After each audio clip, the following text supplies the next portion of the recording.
Hey, hello to anyone who's just joined us since we started. Great to have you all in the session. So I see we're well over 100 attendees now, which is fantastic. I know we have several hundred more registered, so possibly we'll have some more joining us, but we've got lots to cover for you today. So I think let's get started in the interest of time. So welcome everyone to today's half-day training session on the IFRS Sustainability Disclosure Standards. So this program is a truly collaborative effort, really driven by that demand we're seeing from the market for more quality and detailed in-depth understanding to help you implement the IFRS standards.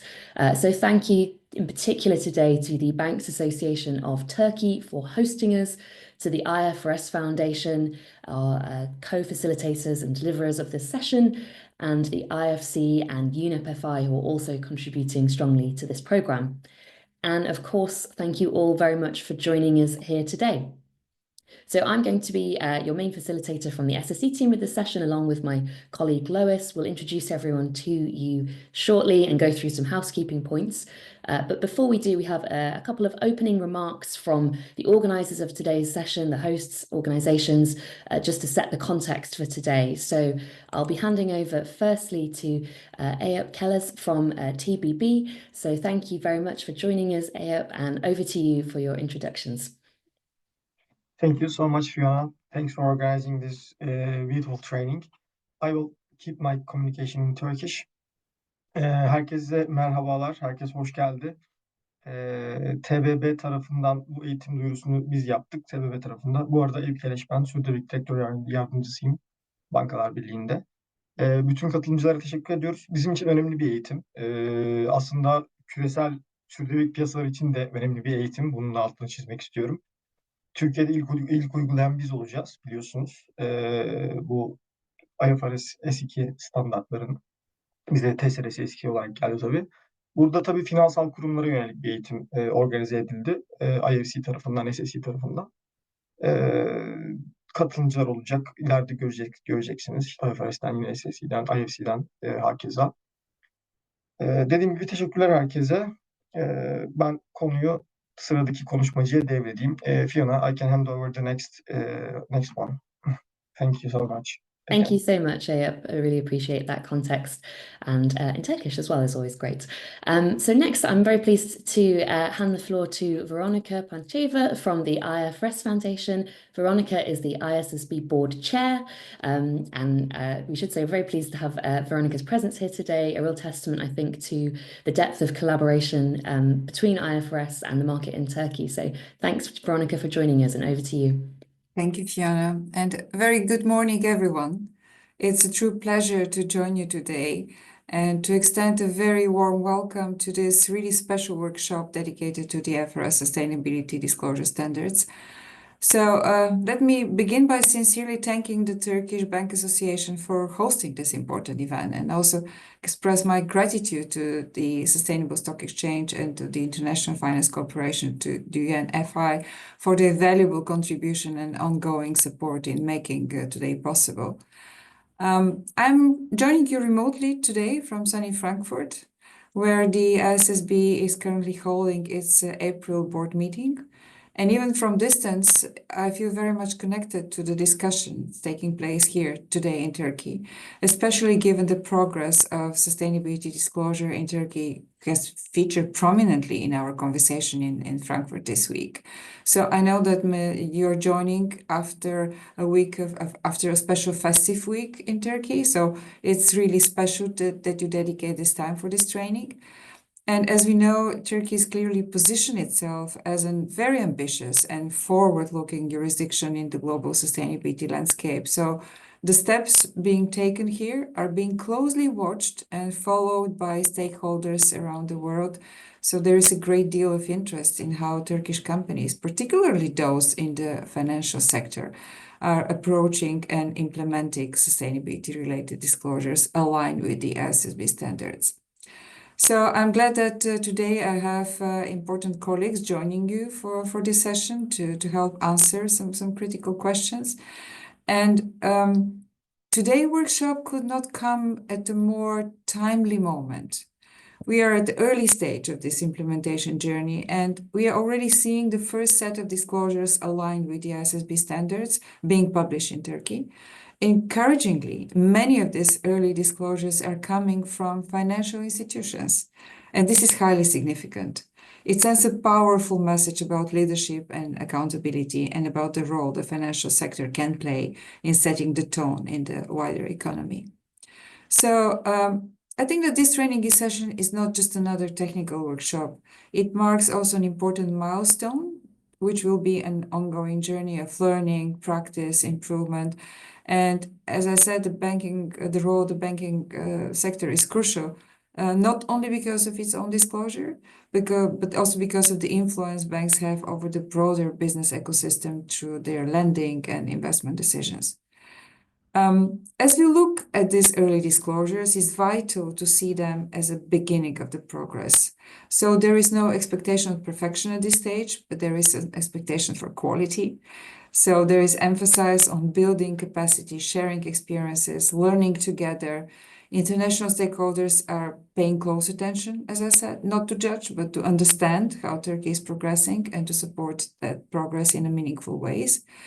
And at the IFRS Foundation, together with partners like the IFC, like the Sustainable Stock Exchange, we are fully committed to supporting this knowledge-sharing progress and enabling an effective and inclusive implementation of the standards across all sectors and the economy. So I'm very much looking forward to today's session, to valuable insights, discussion that will emerge. Thank you again for being here, for your commitment, and have a great session. Thank you so much, Veronica. That's fantastic context and fantastic to hear about all the work IFRS continue to do to support markets to adopt the standards. Okay, so with that, I'll be handing over last but by no means least to our final opening remarks from Garth Bedford from the IFC Financial Institutions Group based in the Middle East team and in Turkey. So thanks again, Garth and the IFC team for joining us and for supporting this training program. And the floor is yours. Many thanks. I would just like to start by again welcoming everybody. I think for IFC, this is part of a long-term commitment the World Bank Group and IFC have had in Turkey, and hopefully something which we will continue on for quite a long time. And we have this sort of represents two parts of the IFC. We have the Financial Institutions Group, which is based here in Turkey, including myself, and here we've issued the first green bond in the country. We're issuing gender bonds, and we're now starting to issue sustainability bonds. And I think this, this training today is a part of that, and to make sure that we're actually bringing the Turkish banking system along with us as we start looking at these more innovative products and more innovative way to reach what we consider some of the more lagging regions and how to get funding out to areas that we see as a priority, such as climate, such as gender, etc. So, alongside this training, we'll expect to have many more. And as well, we're working on the climate risk side with the banks in Turkey to support them to meet new regulations around climate risk, supporting your clients and transitioning to a lower carbon environment, meeting expectations from investors such as ourselves and regulations such as European CBAM.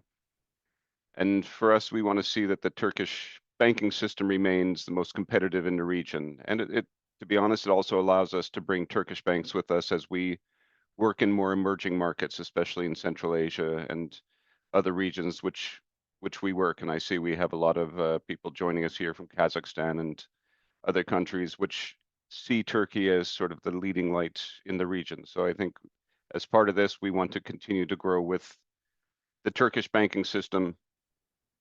And this is also part of our corporate governance unit, which has a program here beyond the balance sheet, which focuses on strengthening sustainability disclosures and advancing sustainable finance across emerging markets, including Turkey. So it's sort of a one-stop shop of guidance, tools, capacity building, tailored to the needs of yourselves, regulators, and institutions. So we'll be giving you access to this platform at some point during the course of this today. And this is something which we have been collaborating with the IFRS Foundation, UNSSE, for quite some time. I think since January of last year, we've reached over 20,000 participants in 25 markets. So this is something which is ongoing, and certainly, also our cooperation with the Turkish Banks Association is been a long one, and we will, as I say, for us, I hope this is the first in a series of workshops that we will do together along this area of sustainability, climate risk, to try and help promote the growth of the system. So again, on behalf of the IFC, the World Bank Group, we really appreciate you joining today. Thank you. Fantastic. Thank you, Garth, for that context setting as well. And as you say, we recognise today very much one step in the journey for all of you in your sustainability work. So hopefully we can help you in that regard today. But as you say, lots more to come. So that's fantastic to hear of that continued support as well. Okay, so thank you everyone for those opening remarks. We hope that sets some excellent context for the session. So with that, I'll go through a few housekeeping points and introduce the overall format of the session for you today.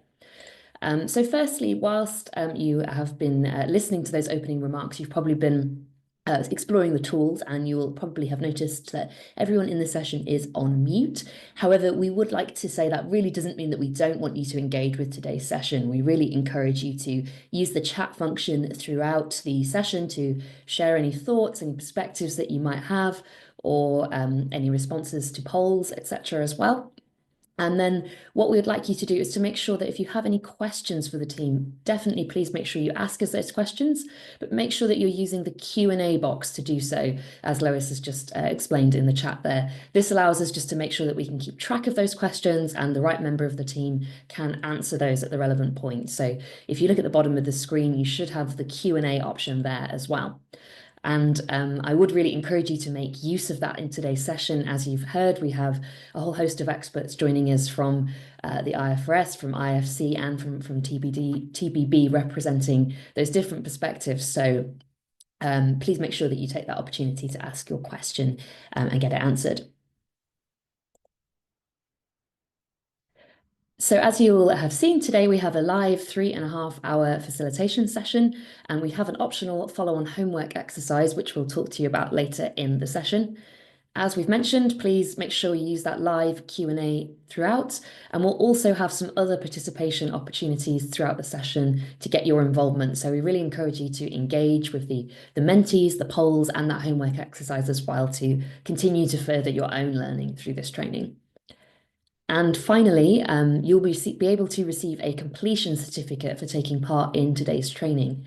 At the end of the session, we'll give you the instructions for how you can access your certificate, which is through completing the feedback survey, which we'll share with you at the end of the session. So just to introduce everyone who's going to be speaking to you today throughout the training. So you have myself, Fiona, and Lois from the SSE Academy team, who are delivering the training from the Sustainable Stock Exchanges perspective. We're very fortunate to be joined by Yan Cheng from the United Nations Environment Programme Finance Initiative. Yan is a climate risk specialist and brings a real excellent lens on that banking and finance perspective that we're focusing on in today's session. So thank you, Yan.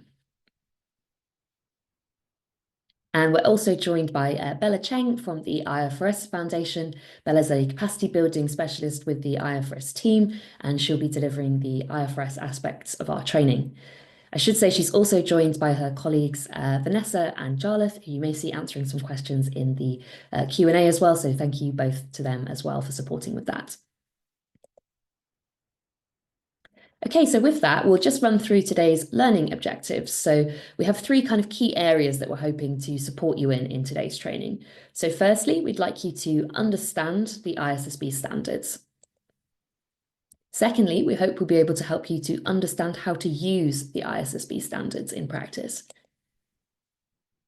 And finally, we'd like you to be able to identify what steps you can take to develop a disclosure plan to apply the ISSB standards. So please keep those areas in mind as we move throughout the training, and that's what we'll be aiming to address today.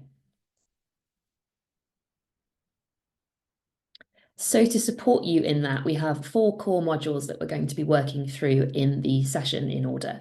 So starting with our prepare module, we're really going to be looking at building on existing knowledge you may have on sustainability here. So understanding the purpose of sustainability reporting, the overall landscape, and that global baseline that we've developed through the IFRS standards. We'll then move into align. We're talking here about setting the overall direction for your reporting and thinking about how you can apply and use the standards. So this might involve looking at what you already report and how it intersects with these standards and your particular sectoral and regulatory requirements as well. Our implement module is then thinking about the practices and systems that you need to put in place or to adapt to support reporting. So thinking about how you identify, evaluate, and integrate risks and opportunities. And then finally, we'll finish with communicate. So thinking about the final format of your reporting. So the location of the information, the timing with which you publish it, and how you can do so efficiently and with confidence. And so that just gives you a structure of those modules broken out into the agenda. So we know it's quite a long time to be concentrating in today's session, so we will take a short break in the middle of the session just to give everyone an opportunity to refresh. And as I say, we'll be very much looking for your engagement. We'll have an exercise at the end of pretty much every module, so lots of opportunities to take part. So we hope that will be really useful for you. So a few things just to mention. Throughout the session, we will be sharing links to materials in the chat, but all of these things you'll be able to find within the slide handout that you can access from our web pages as well, which Lois has shared a link to already in the chat with you. And I think she may share again a few more times throughout the session. Thanks, Lois. So we have the SSE's materials that support you, the toolkit there, and also the materials from today's session as well. So you'll see here some of these other guidance documents that we have that can support you in adopting some of the requirements we're going to be talking about today. So with that reminder, we want to just start off with a Menti, make sure everyone has access to this, and we'll be using this throughout the session, so it's a good opportunity now to test this. So Lois will be sharing a link in the chat to the Menti with you, and I'll share my screen now with Menti. So our first question that we have for you in Menti is just getting an understanding from you as to why you've joined us today. Let me just switch my screen.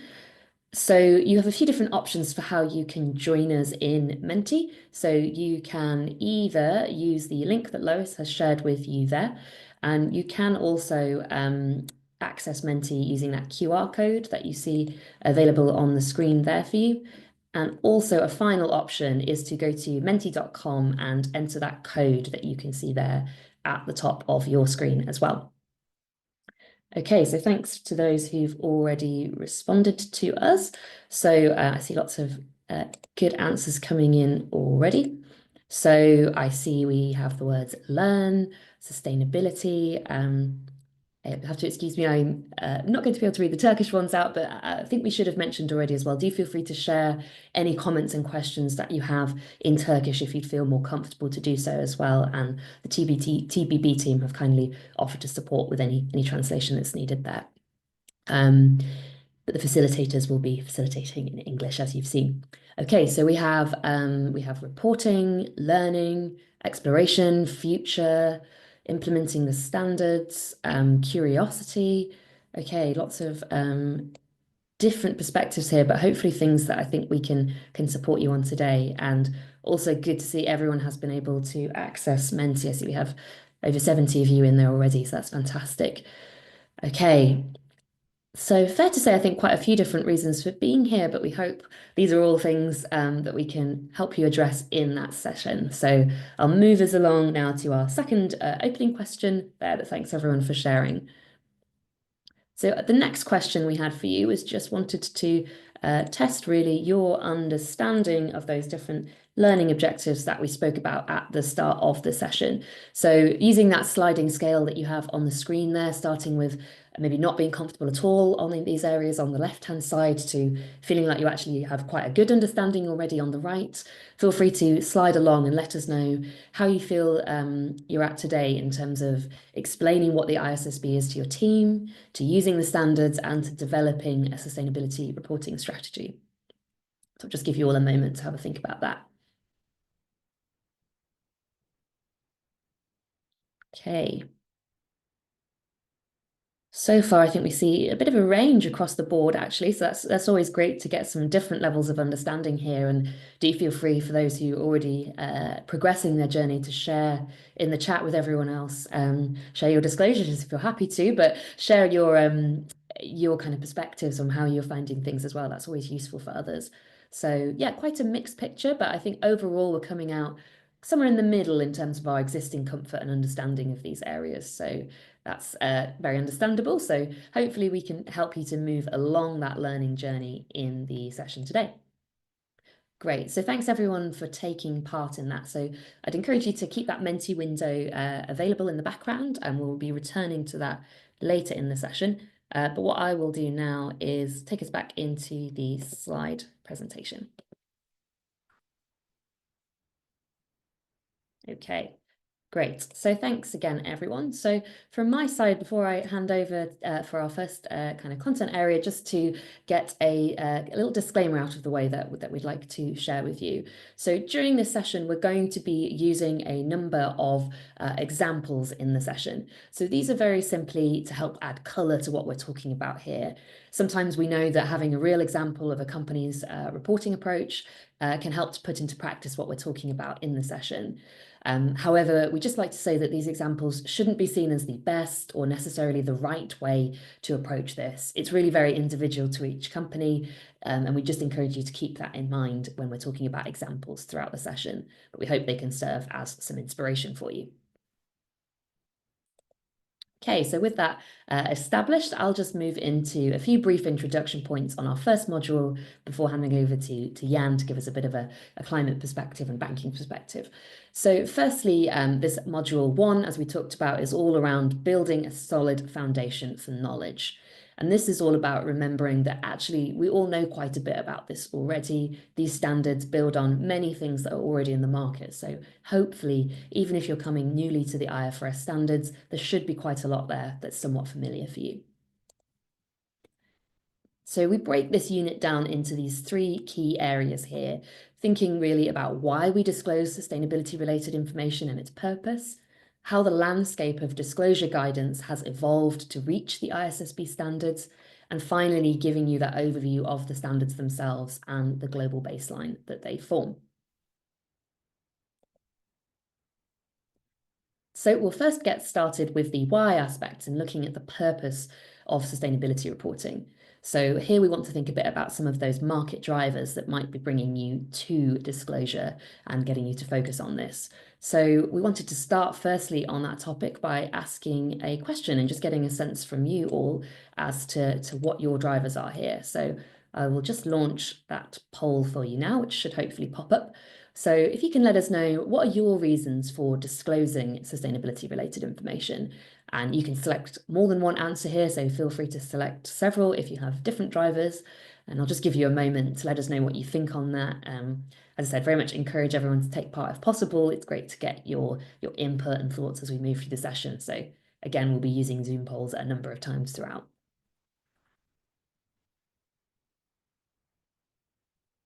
Okay, I see lots of responses coming in already. That's fantastic. I'll give another few seconds. We always like to get to at least half of our participants taking part, if not more. So give you a few more seconds. If you do have any issues accessing the poll, feel free to share your answers in the chat with us as well to let us know which options you would have picked. But hopefully that'll work for you next time.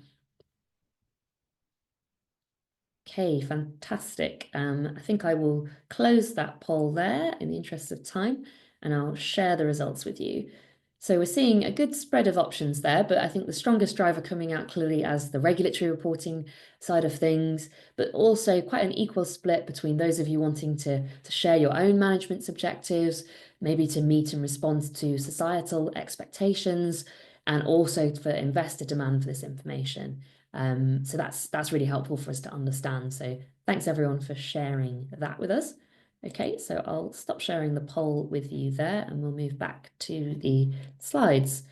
So that kind of established a few key things there. So with that, we'd like to now move into a bit more about this landscape and purpose. So very pleased to hand over to my colleague Jan at UNEP FI for this next segment. So thanks, Jan, and over to you.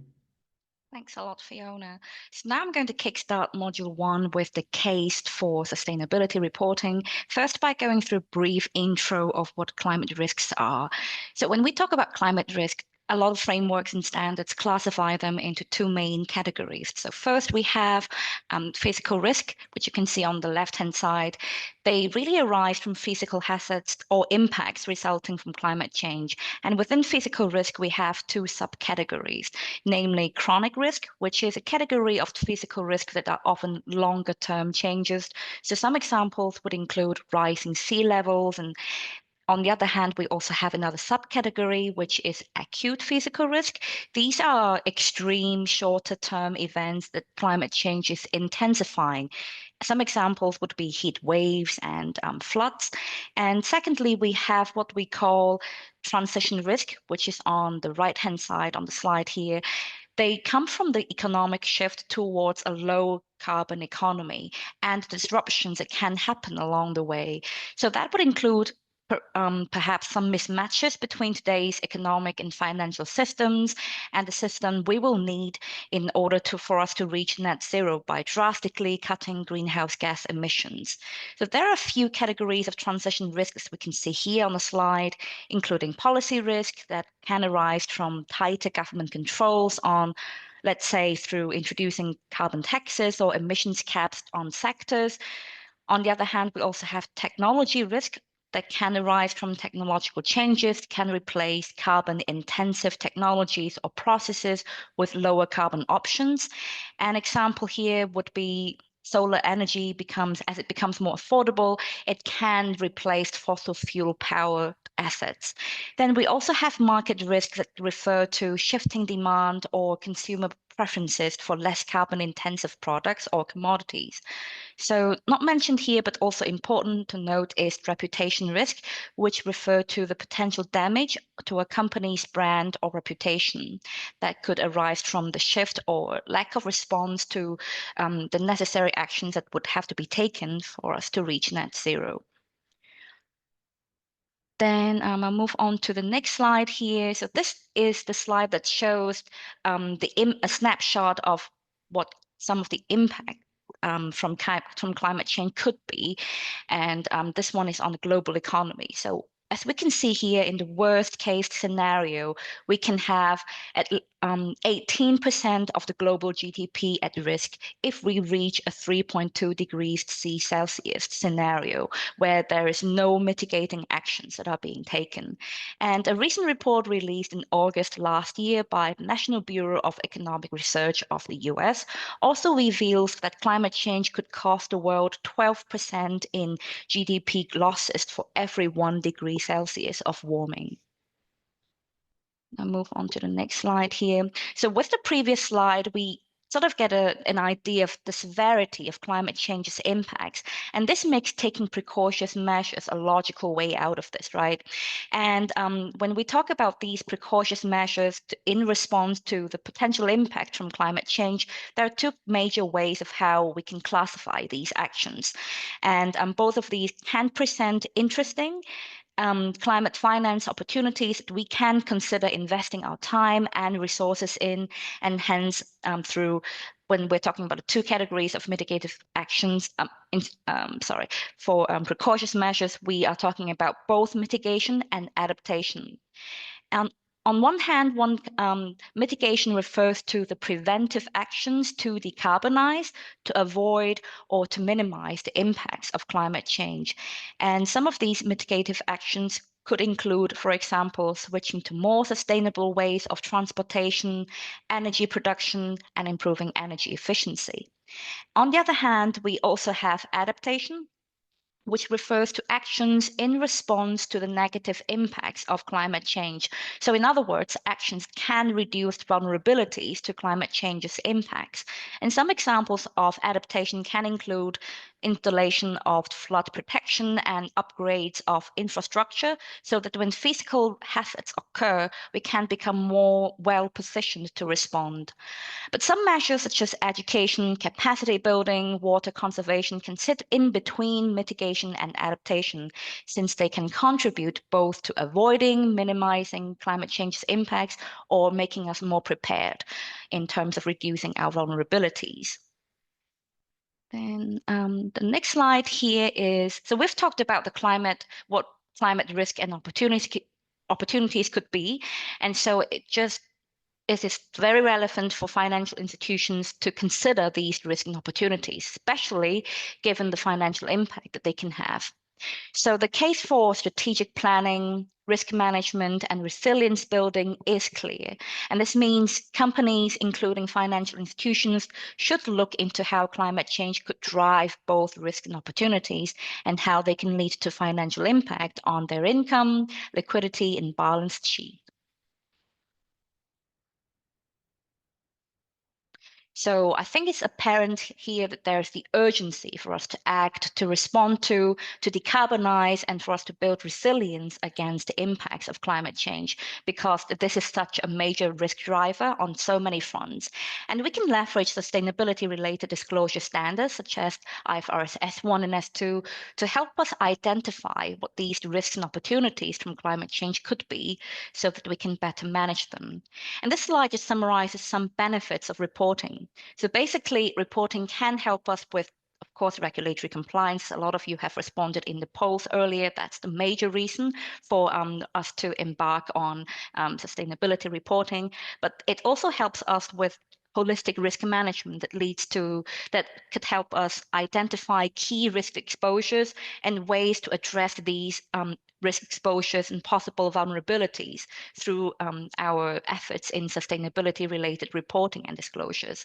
And so with the identification of risk in not only risk, but also opportunities as well that can contribute to our competitive advantage creation, and of course also resilience building.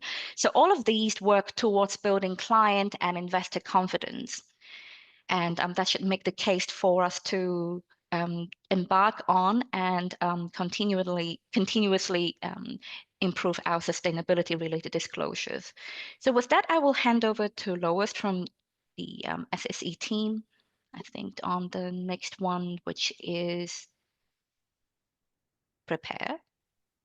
Yes, thank you very much, Jan. Thank you very much for explaining to us why sustainability reporting standards are important. We're now going to look at how the IFRS sustainability disclosure standards have developed within the landscape of existing reporting standards.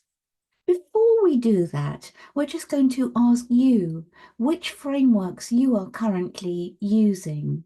So when this Zoom poll appears, you may select as many answers as apply to you. So which frameworks are you currently using? CDP, formerly known as the Carbon Disclosure Project, the Global Reporting Initiative Standards, the Integrated Reporting Framework, the Sustainability Accounting Standards Board standards, the recommendations of the Task Force on Climate-Related Financial Disclosure, the UN Global Compact framework, or anything else. Tell us about that in the chat.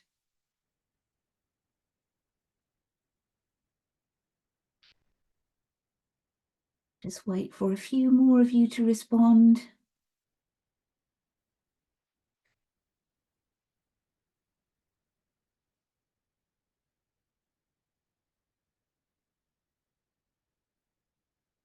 We have over half of you participating in answering this question now, so thank you very much. I'll end the poll and we'll have a look at the results together. So we can see that in this jurisdiction, from the people, the population that's responded, 55% are using the Global Reporting Initiative standards, 48% using either CDP or integrated reporting, and then others using SASB, TCFD, the UN Global Compact, and others. Just seeing if in the chat anybody has told us of any. Oh, the Turkish ISSB standards, thank you. Yes. So thank you for letting us know that there's quite a range of different standards currently in use.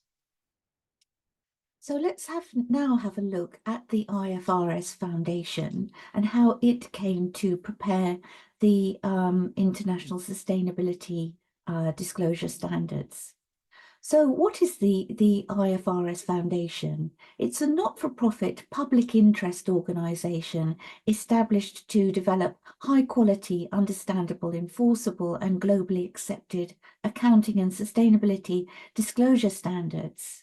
You can see at the bottom of the screen, there are two independent standard-setting boards within the IFRS Foundation. The International Accounting Standards Board, IASB, was formed in 2001, and their standards, which are for financial reporting and accounting, are in place in over 140 jurisdictions around the world. The sister board, the International Sustainability Standards Board that we're talking about today, was formed in 2021 following strong market demand, and its first standards, IFRS S1 and S2, were released in 2023. So these two standard setting boards are within the IFRS Foundation, and they work closely together to ensure that their standards complement each other. The governance of the standard setting board is provided by trustees, and they are in turn accountable to a monitoring board of public authorities. So how did the ISSB standards evolve? Well, I'm sure many of you are familiar with many of the logos on the screen, and all of these represent organisations that have contributed to the evolution of sustainability reporting. Although there are many different organisations, they have a lot in common, but the range of objectives, guidelines and standards they've issued in the past has sometimes given rise to confusion just because of the number of them. But even though there's a lot of logos on this slide here, and there has been confusion in the past, the message we want to give you today is one of simplification and harmonisation.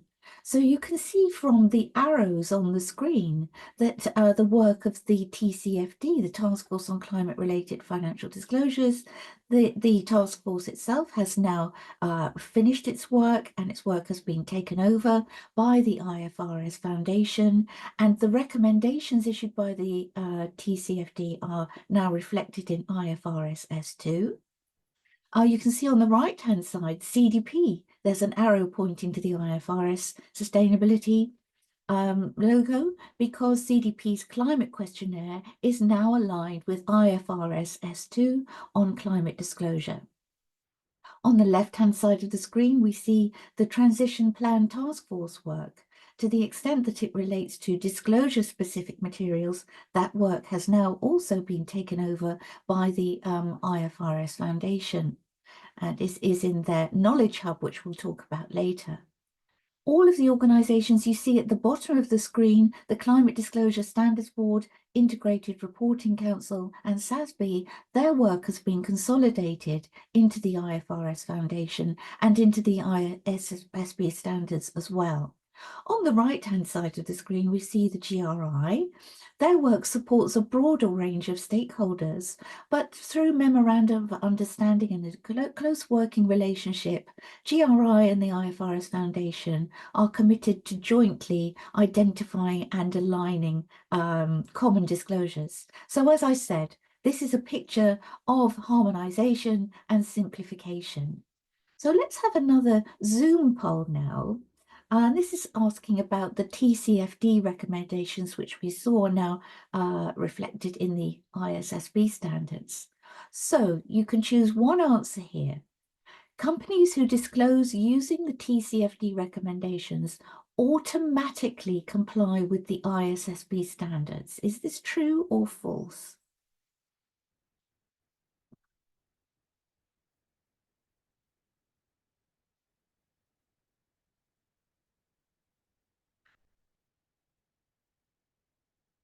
Give you a chance to think about this for a moment longer.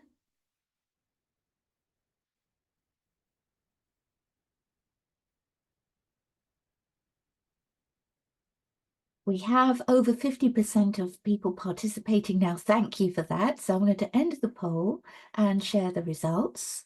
And you'll see that 44% said it is true and 56% said it's false. Well done to this audience. It is false.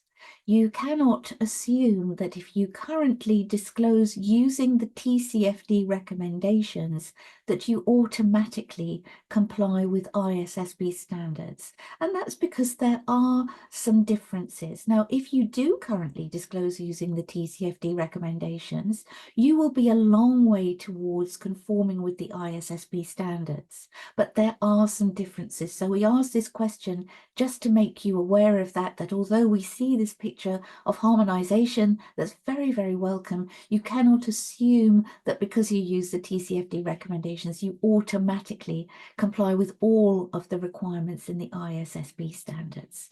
And we're going to have a look at why that is in the next slide.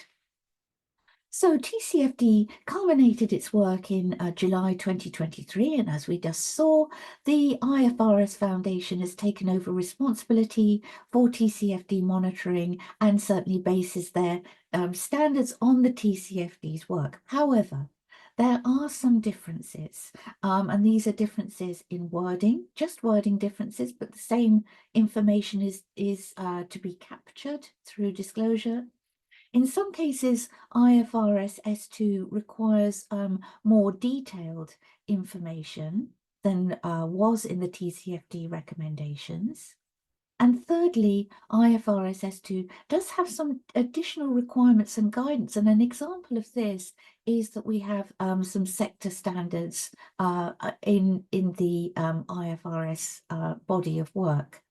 On the left-hand side of the screen, you can see the comparison document that's been issued to explain the differences between IFRS S2 and the TCFD recommendations. And you can find a link to the comparison document there too. So do have a look at that if it's of interest.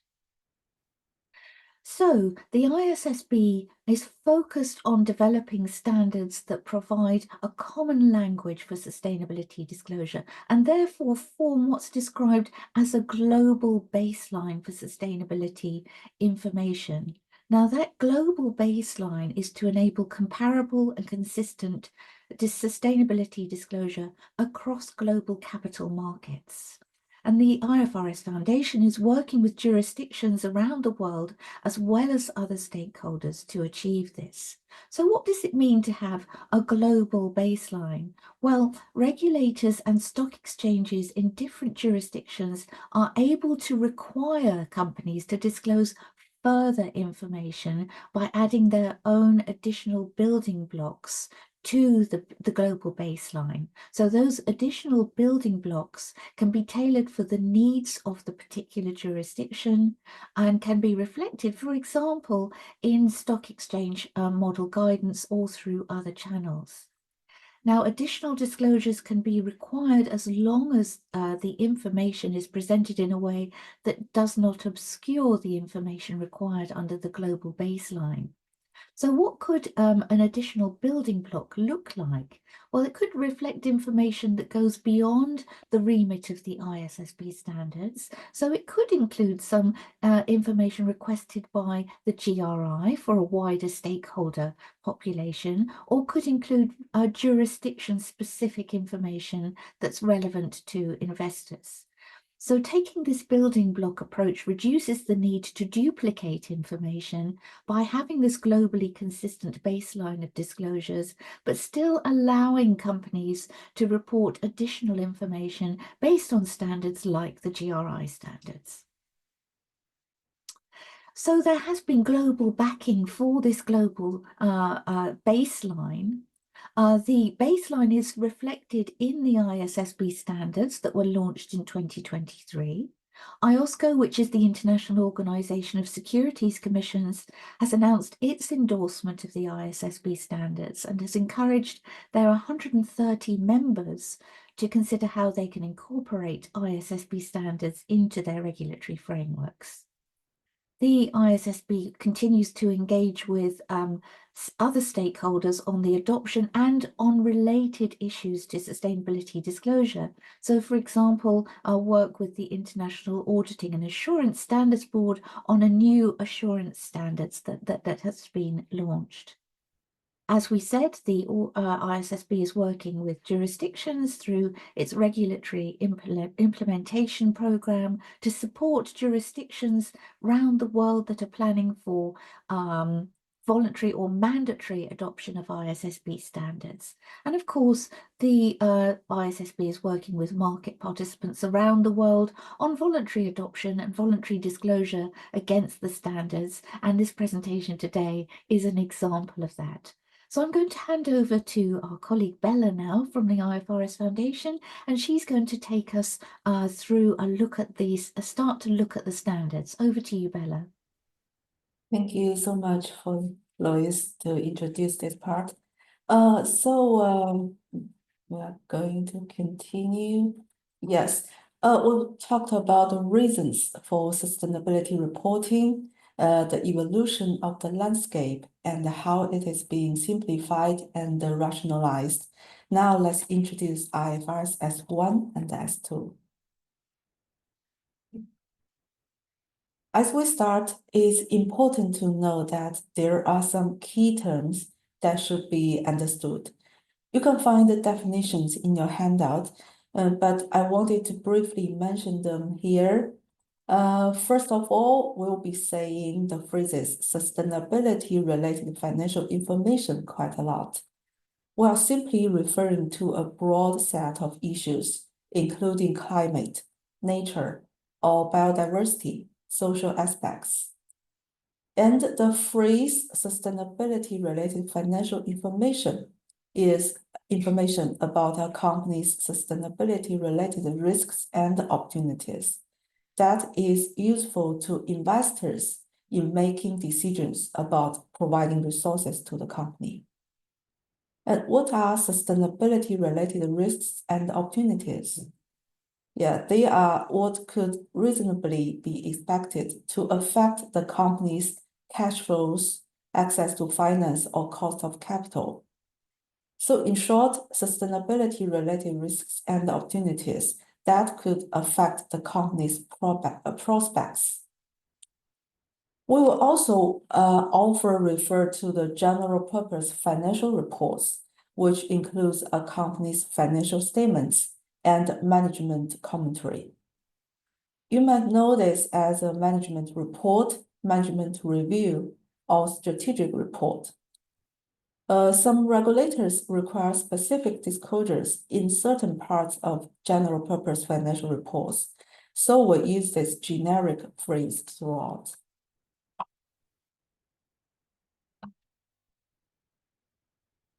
Okay. So for anyone familiar with TCFD, you will recognize the same 4 core pillars or content areas for the ISSB standards. So these are governance, strategy, risk management, metrics, and the targets. For each core content area, there are a set of key disclosures to be addressed, and the standards provide very detailed guidance on these requirements. We will discuss each of the 4 content areas today, and I encourage you to download the standards as part of your homework assignment.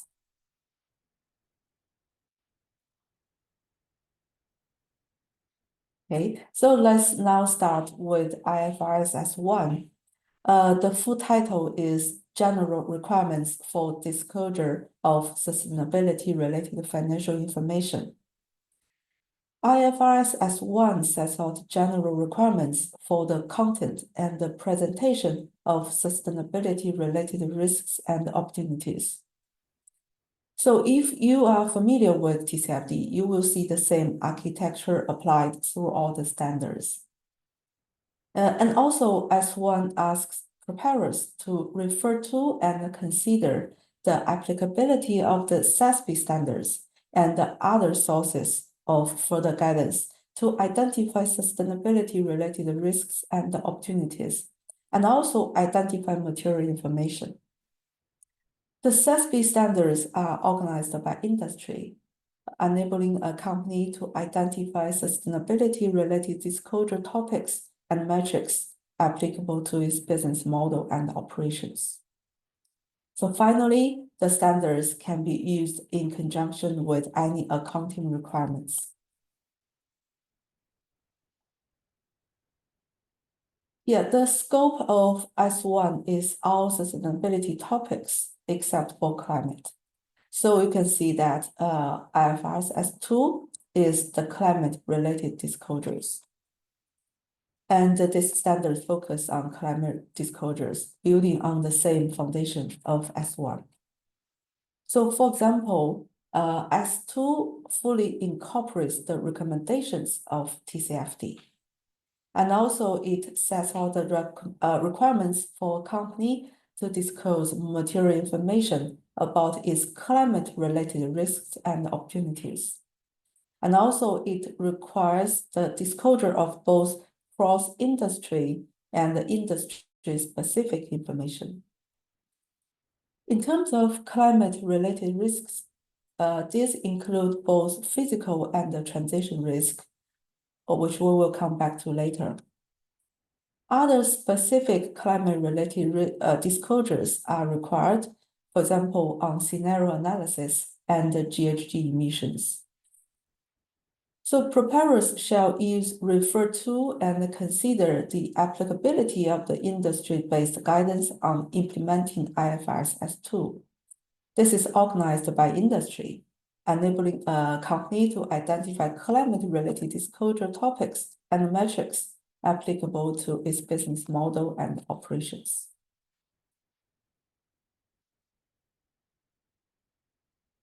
Okay.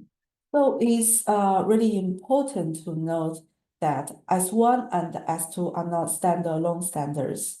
They are a package and must be applied together. Even when a company is reporting only on climate-related risks and opportunities, the company must apply both S1 and S2. This is because S1 sets out parameters for the type of information that needs to be provided in order to be decision useful for investors. The fair presentation requirements require disclosure of relevant information about sustainability-related risks and opportunities, while the faithful representation requirements require complete, neutral, and accurate depiction of those risks and opportunities, as you can see on this slide. And also S1 explains the concept of materiality and how companies identify material sustainability-related financial information.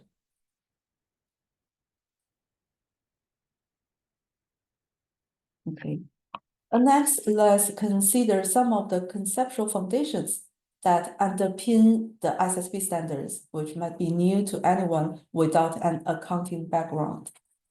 These concepts help us to understand how best to disclose information in order to meet the requirements of the SSB standards. So to start, one of the conceptual foundations is the requirement for a company to fairly present a complete set of sustainability-related risks and opportunities.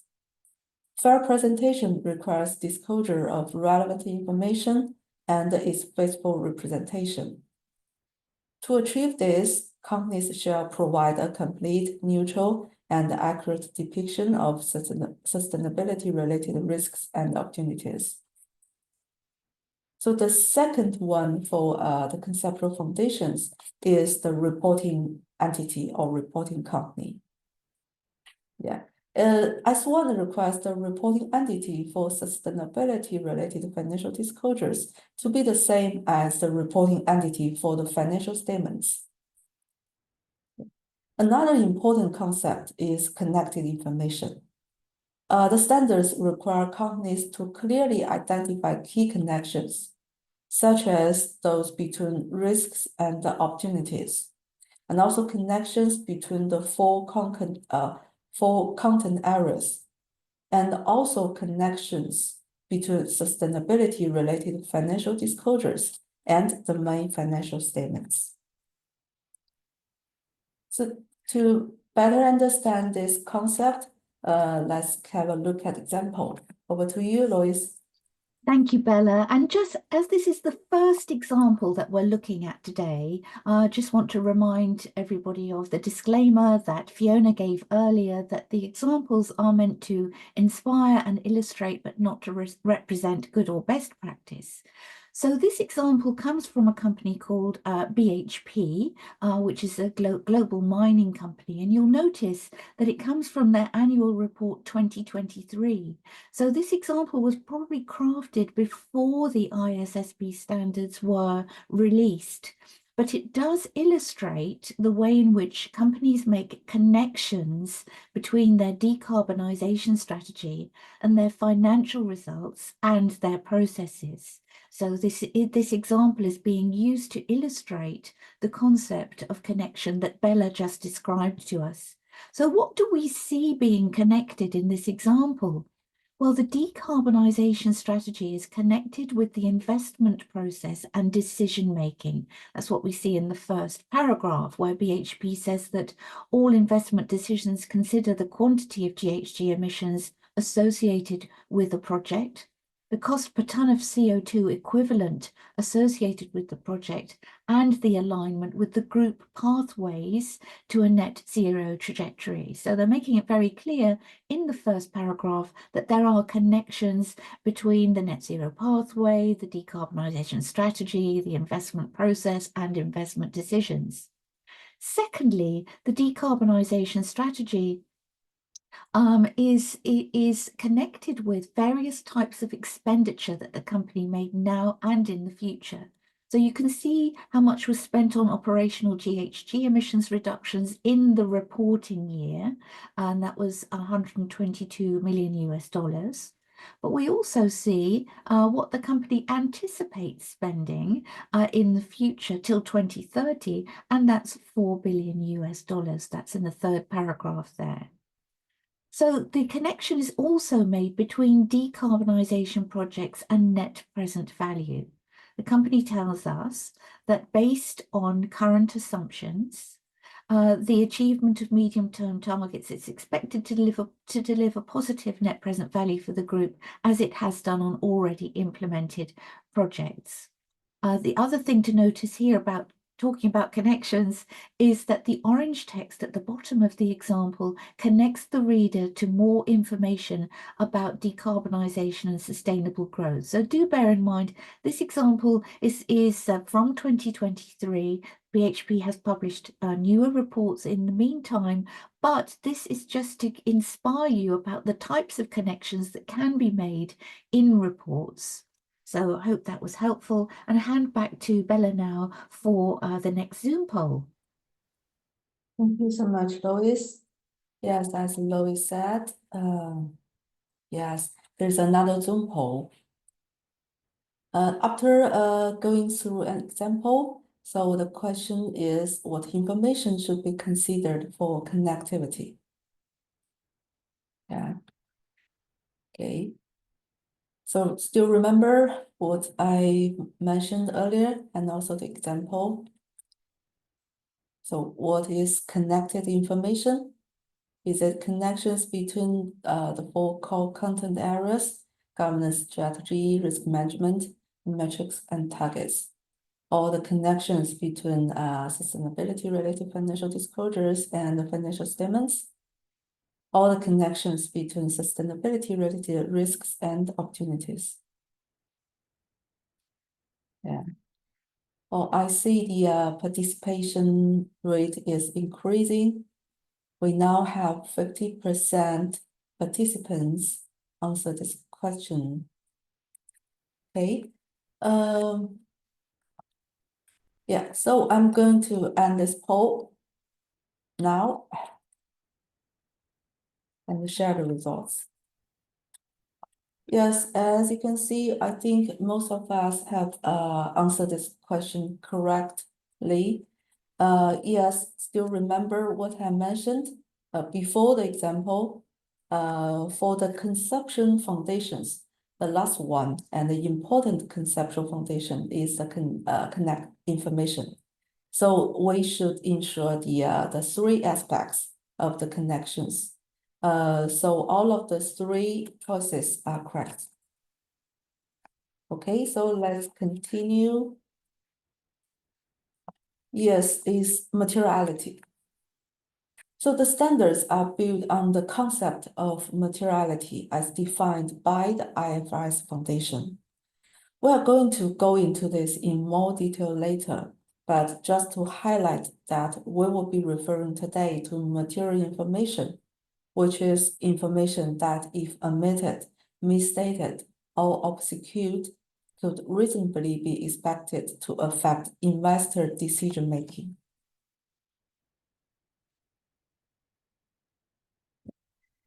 During the ISSB consultation on the exposure drafts, one of the key feedback topics was the importance of supporting preparers, particularly those with more limited resources and those in emerging markets.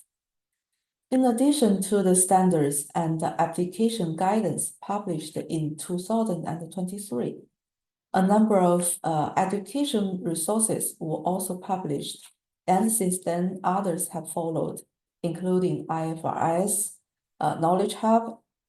We are also in the process of gathering examples and the case studies provided by our partners. And the SASB standards, as mentioned earlier, were aligned with IFRS S2 to help preparers seeking industry-based guidance. And also the FIC credential was also updated with more plans to come.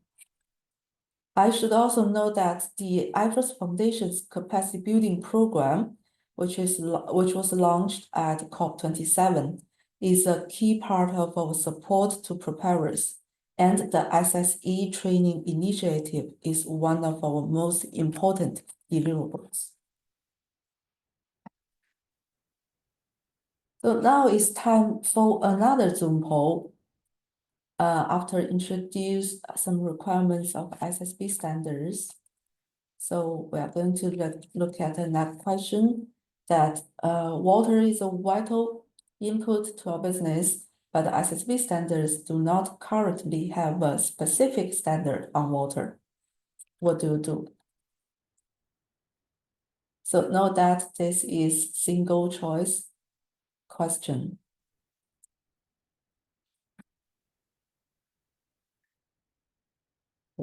Wait for a few more seconds.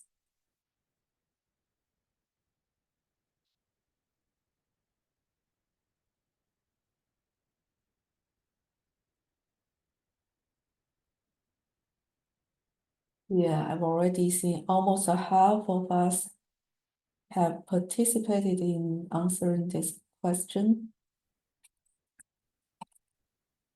Yeah, okay. So now I'm going to end this Zoom poll and share the results. Yes, as you can see in the results, well, 3% answered do not disclose anything about water, and 85% answered consult the sources of guidance listed by ISSB. And 11% of us answered engage a consultancy to help, and only 1% answered copy your competitors' reporting. Well, obviously, for this question, the correct answer is the second choice, consult the sources of guidance listed by ISSB. This is also the requirements of S1. So for the first option, as you can see, water is a vital input to our business. So the water-related information should be the material information for your company. So option 1 is not right. You should disclose, material information about water. And as you can see that 11% and 1% choose option C and option D. I think it may also be helpful, but in this question, the only correct answer is option B. Okay, so let's continue, and I'm going to hand over to Fiona to continue. Great. Thanks so much, Bella, for that. Fantastic. Okay, so as Bella said, that brings us to the end of our first module. So to wrap that up, we'd like to now ask for a bit of input from you all to do our first exercise. So here in this exercise, we're going to be just reflecting on some of what we've heard so far and thinking about how you can really define the objectives of your sustainability reporting. So here we're thinking about, what are the goals that you want to achieve through your disclosure? Being really clear on that upfront, we find can be very helpful. It's something to communicate to your colleagues and your leaders, and helps to really understand and inform the disclosure plan that you'll be building that we're going to talk about throughout the session. So some other things to think about here will be thinking about defining what requirements your reporting should be aligning to. So perhaps being the Turkish ISSB implementation, as we've talked about, but maybe you have other disclosure requirements that you're also seeking to meet with your plans. And thinking really as well about where you are now currently in your reporting and where you want to get to. So let's take a look into Menti at those questions. So Lois has shared the link with you again in the chat. Thank you, Lois. And yeah, we'll just see what you all have to think about that. So there's no right or wrong answers here, we should say. Just want to get a reflection from you all. Take a moment just to think about your organizational context and what makes the most sense for you. Okay, so lots of responses already, which is super helpful, but we'll give you all a few more minutes just to have a little think about that whilst we start having a look at what's come through. Okay, so I see transparency and kind of managing regulations being key here. And I see talked about transparency and improving risk management again. So yes, absolutely. Fundamentally, of course, a key driver behind disclosure is to provide that transparency to our stakeholders. So, that's a great thing to keep front of mind, particularly when we're talking here about, assessing new risks and opportunities. Those are things that we need to be transparent on. Okay, so we see through our sustainability disclosures, aiming to enhance transparency and accountability, clearly communicating our ESG performance and building trust. Fantastic. So I see regulatory requirements mentioned a few times, which of course I know lots of you at the start said was a key driver for you. So of course that makes a lot of sense, and aligning to those regulatory requirements, of course, is a really key priority. So we see investor interest. Yes, so thinking and speaking to your investors about their expectations of your reporting can be a really helpful thing to do to inform your disclosure plan. So ensuring you have clarity with your investors of what they expect you to do, what they want to see in your reporting, can be very useful information to get. Okay, great. So I think seeing lots of commonality, I think, in where everyone's at with this, which is good. So I also see there a shift in the overall strategy with a comprehensive approach, including climate change issues. Fantastic. Yeah, I think that's a great aim and objective to keep front and center from the reporting, is thinking, not just about what you put out into the public domain, but actually how this information on risks and opportunities can really strategically inform your business. Thinking about, your resilience in the long term to climate change is a fantastic lens to take to this. Okay, so I see lots of talk about transparency and regulation, which is all very understandable. Understanding the connection between climate risks and financial effects. Yes, that's of course another important thing. We'll speak a bit more about this later in the session, but of course connecting between these sustainability topics that may seem a little abstract, but actually the concrete impacts that you expect to see on your financial performance in the long term is critical. Improving the scores in ESG indices, yes, of course. Oh, excuse me, there is also, of course, something that you may want to look at. So hopefully this would support that objective. Great. To ensuring our investors can comment that our banks /evaluate our value creation and that of our bank reflect itself accurately in line with the basic principles of corporate governance. Yes, very interesting. Okay, lots of good answers here. Thank you everyone for all of the engagement so far. Providing stakeholder insights. I'll just flick. I think we're seeing lots of common themes here, which of course is very understandable, and it's good to keep that focus on those key requirements. But I'll just look to see if we've got anything different to point out. So bringing the world to a sustainable point in every sector in the future. Yes, exactly. That's what we're all trying to achieve with this, of course, is to meet those sustainability outcomes that we want as a society. So always a great thing not to lose sight of in this reporting period, which I know can be quite intensive. Health and quality of life, decent work, reducing inequalities. Brilliant. Okay, sustainability, enhancing transparency. Yep. Okay, fantastic. I think we could keep going on. There's so many great answers here. So thank you everyone for sharing these ideas. I think lots of fantastic perspectives on this. So yeah, we'd encourage you just to really make sure that you've potentially documented somewhere, what your objective is from your disclosure plan, just to make sure that that is something that you clarify. And of course, there's something that can continue to evolve over time as well, as your drivers may change as well. Okay, with that though, I will take us back into the slide presentation, but we really appreciate you taking the time to reflect on the exercise and to share your thoughts with us as well. Excellent. So I think with that, I'll be passing back to Bella now, who's going to start us off on Module 2. Thanks, Bella. Yeah, thank you, Fiona. Now that we have introduced the initial concepts, let's dive into how to apply the SSB standards, taking into account additional disclosures, including any relevant geographical or sectorial requirements, as well as peer practices and your leadership's objectives. In order to understand how to ensure your disclosures meet global standards, we will look at two key concepts in this unit. The first and the main focus of this unit will be on how to apply the standards to achieve a global baseline for disclosure. And once we cover that, we will also discuss how additional disclosures fix. Okay, to begin, let's focus first on how to apply the SSB standards as the global baseline. So we are going to go through every core content area. So the first is governance. This includes aspects that relate to the governance body in your company and how management is applied. Okay, for each of the core content areas, we will discuss a list of questions that you could ask in your company to start identifying the information that will support some of the disclosure requirements, for example, as part of a gap analysis. So if we look at the governance and the management requirements, we can see that there are several that are fairly qualitative. For example, which bodies are responsible for the oversight and management of processes, controls, and procedures of sustainability-related risks and opportunities. And also, like management responsibility delegated to a specific role or committee.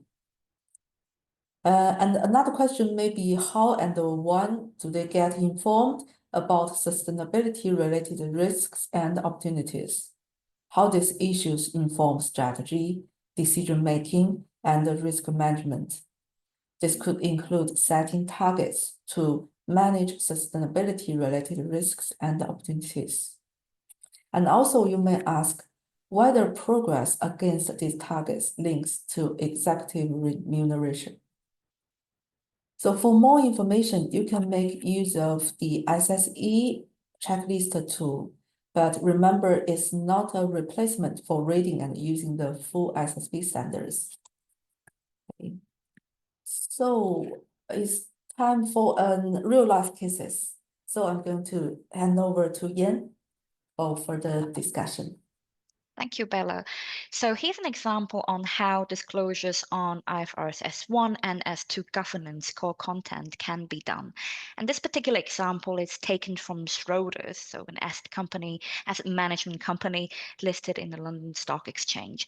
So when doing the TCFD reporting, this particular financial institution first gave a snapshot of the governance structure and processes around how climate-related risks and opportunities are given oversight of, and the management's role in these procedures that were used to manage and monitor such risks and opportunities. So as we can see here on the slide, their governance structure starts with the board sitting on the top, which delegates specific responsibilities to several committees serving different functions. So for example, the board audit and risk committee is chaired by non-executive director and is responsible for overseeing financial reporting, risk management, internal controls and audits, whereas the group's chief executive chairs the group management committee, which deals with the day-to-day running of business. And then they also have a strategy committee that develops the company's overall business strategy. And interesting to note is that the chief executive or the CEO also chairs the group sustainability and impact committee, which review, recommend the overall sustainability and impact strategy, as well as monitor the company's progress towards sustainability related goals, such as any emissions reductions or net zero transition targets.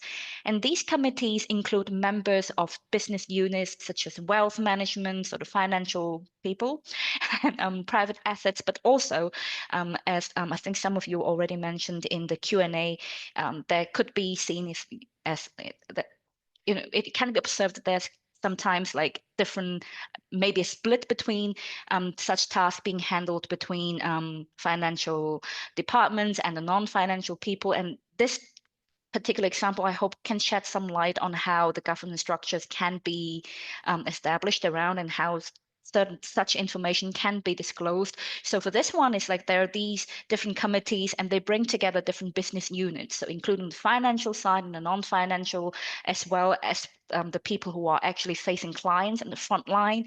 And but then this example here is just providing a high-level snapshot as the company actually goes into details exploring what each committee is composed of, and they also include information on how frequently they have met, as shown on the left-hand side on the slide here.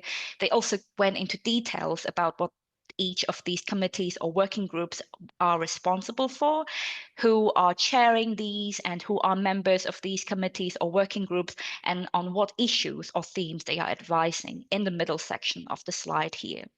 So then in the right-hand side column, we can see that this company also gave specific examples of what these committees discussed and included examples of some discussion outcomes as well. So we can see, for example, as the group management committee confirms the group's climate-related risks are the key risk to themselves, then the group strategy committee then incorporates these risks into the group strategy, and then they also regularly review and the trends to update such strategy. And then we also have the group risk committee who works together with the group CFO with risk controls by reviewing and updating this company's own risk management framework and internal ESG audit framework as well. So all of this supports the group's commitment to reaching net zero by 2040. And with that, I will hand over to Fiona on the next section. Great. Thank you so much, Jan, for that. So as she says, that moves us into our next example. Having moved on from governance, we're now going to look at strategy. So strategy does have quite a few more disclosures to it to include. So this is really where companies can see the benefits from sustainability related opportunities and improved risk management as well. So as you can see here, there are 3 high-level areas that we focus on in the strategy content area. These are risks and opportunities, effects, and resilience. And so we're going to talk through each of these separately. So IFRS S1 and S2 disclosure requirements on strategy are designed to enable users of general purpose financial reports to understand a company's strategy for managing sustainability related risks and opportunities. So if we first look at the requirements related to these risks and opportunities, here are some of the questions that you'll want to be asking internally. So when disclosing information about risks, information required includes the description of the effects, the time horizon over which those effects are expected, and keeping in mind that those financial effects can occur either before the risk or opportunity materializes potentially at the same time or indeed after the risk opportunity, and they can change over time as well. And so the last two questions on this list are particularly related to understanding climate risks and opportunities, aligning with the requirements of S2. So for example, investors also want to understand what types of risks and opportunities. We see companies here often using the categories that we've talked about earlier, that Jan introduced, relating to physical and transition risk, drawing from the TCFD's work. And both the S1 and S2 standards include guidance to support companies to identify and disclose risks and opportunities. So for example, this recommends using the industry-based guidance we talked about already, and also the SASB standards as well. So another aspect of the risks and opportunities identified as having a potential financial effect that you'll need to disclose is the time horizons that are being used. So the standards ask you to identify what time horizons any material effects are expected to occur over.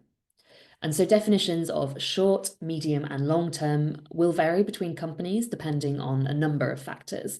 So for example, this may be influenced by your investment and business planning cycles, your strategic planning and capital allocation horizons, perhaps the assessment period that your investors are using to assess your business, or perhaps the life of the asset classes that you're particularly focused on as an institution. And so the key thing to remember here is that you do need to make sure those time horizons are explicitly defined and disclosed.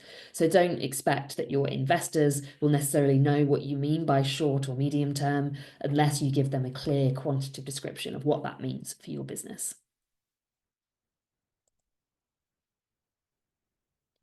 So moving on now to the second group of disclosures in the strategy category. So given that first section focused there on identifying risks and opportunities, this is only natural then that the next element of the disclosures is to think about what the effects of those risks and opportunities are and where those effects occur in the business. So to start tackling these disclosure requirements, companies might want to start asking themselves questions such as beginning to describe what these effects are, understanding the responses planned for mitigating or adapting to the effects that you've identified. And again, we know an example can be helpful here. So we share some examples in the handout presentation that you have access to from our webpage. We won't be able to go through all of them today just because of time, but please look at those examples that we've shared in the handout with you as well. And so now we come to the last aspect of the strategy component. So the first part was looking at the risks and opportunities that are going to affect the reporting company. And the second is what those effects are, as I've talked about. And now this final aspect is really asking you to look at how your company is prepared for those uncertainties and ensuring your resilience for this future. So this really gets into the practices and processes that a company has in place to assess its own resilience and to make adjustments where it needs to. So disclosures here should include information on the types of resilience assessment that you've conducted. For example, how you've used climate scenario analysis within your processes. And at the heart of it, resilience disclosure is asking an entity to think about overall, what is its assessment of its resilience to those risks and opportunities it's identified? And what are those key inputs and assumptions that have been made to reach that conclusion?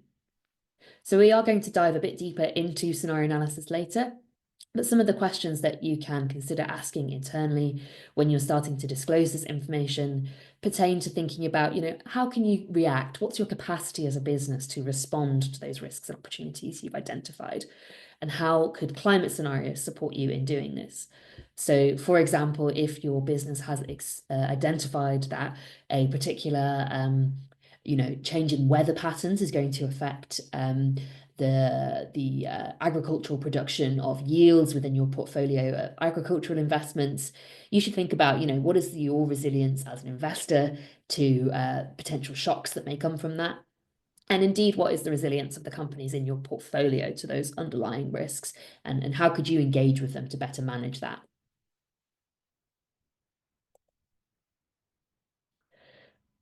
So one of the obstacles that companies face when they're reporting on these financial effects from the risks and opportunities is, what is the detail that should be disclosed here?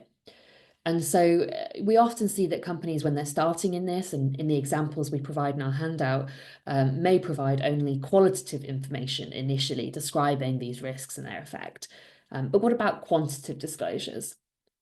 So under the S1 and S2 standard, a company is required to disclose both quantitative and qualitative information about these current and anticipated financial effects of risks and opportunities. However, there are certain criteria provided for when only qualitative information is required. So, for example, using only qualitative information to assess the financial effects is permitted if the company can't separate the effects of a climate risk or opportunity from other effects, if there is a high level of measurement uncertainty relating to the assessment of that risk, and additionally, if the entity doesn't itself have the current skills, capacities, or resources to provide that quantitative information. Okay, so just to check everyone was listening to that last point there, we've got a quick poll for you just to see what you think on that question. So I'll launch that for you now. So just to test again, so a company can choose to disclose only qualitative information and or combined quantitative information about these financial effects when, and you can pick as many of these as you think are correct. So either when it can't separate those effects from other effects, or B, when there's a high level of measurement uncertainty, or C, when the quantitative information sheds a negative light on the company. So take a moment just to let us know which of those you think are correct answers, and it may be more than one as a reminder. Okay, I see lots of you taking part. I'll give it a little, maybe 10, 20 seconds just to get time for you to read those and let us know what you think. And do feel free to share in the chat if anyone isn't able to access the poll as well, but it looks like most of you have been able to, so that's great.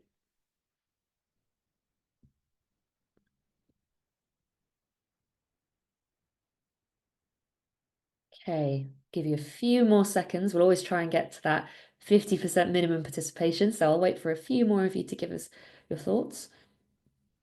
I see someone has shared in the chat to the panelists as well that they think the first option is the right one, so maybe that's a clue if you haven't already put your answers in. Okay, we'll end the poll there now. Thanks everyone, and I'll share the results with you. Okay, so it looks like the most popular answer was the first one, and quite a few of you picking the second option as well. And that is indeed correct. As we just covered, those are both acceptable reasons why a company may disclose either a mix of qualitative and quantitative information or just qualitative information initially. However, as most of you deduced, the third option is not an acceptable reason for avoiding quantitative disclosure. So of course, companies are encouraged and required to report on both potentially negative impacts from risks as well as opportunities. So, of course, providing that transparency to your investors on where you might expect to be exposed to any negative financial effects is a critical aspect here. So that's definitely something that is expected.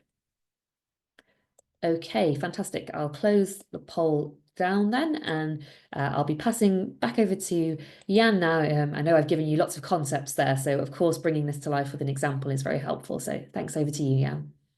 Thank you, Fiona, for the clarifications on the strategy core content.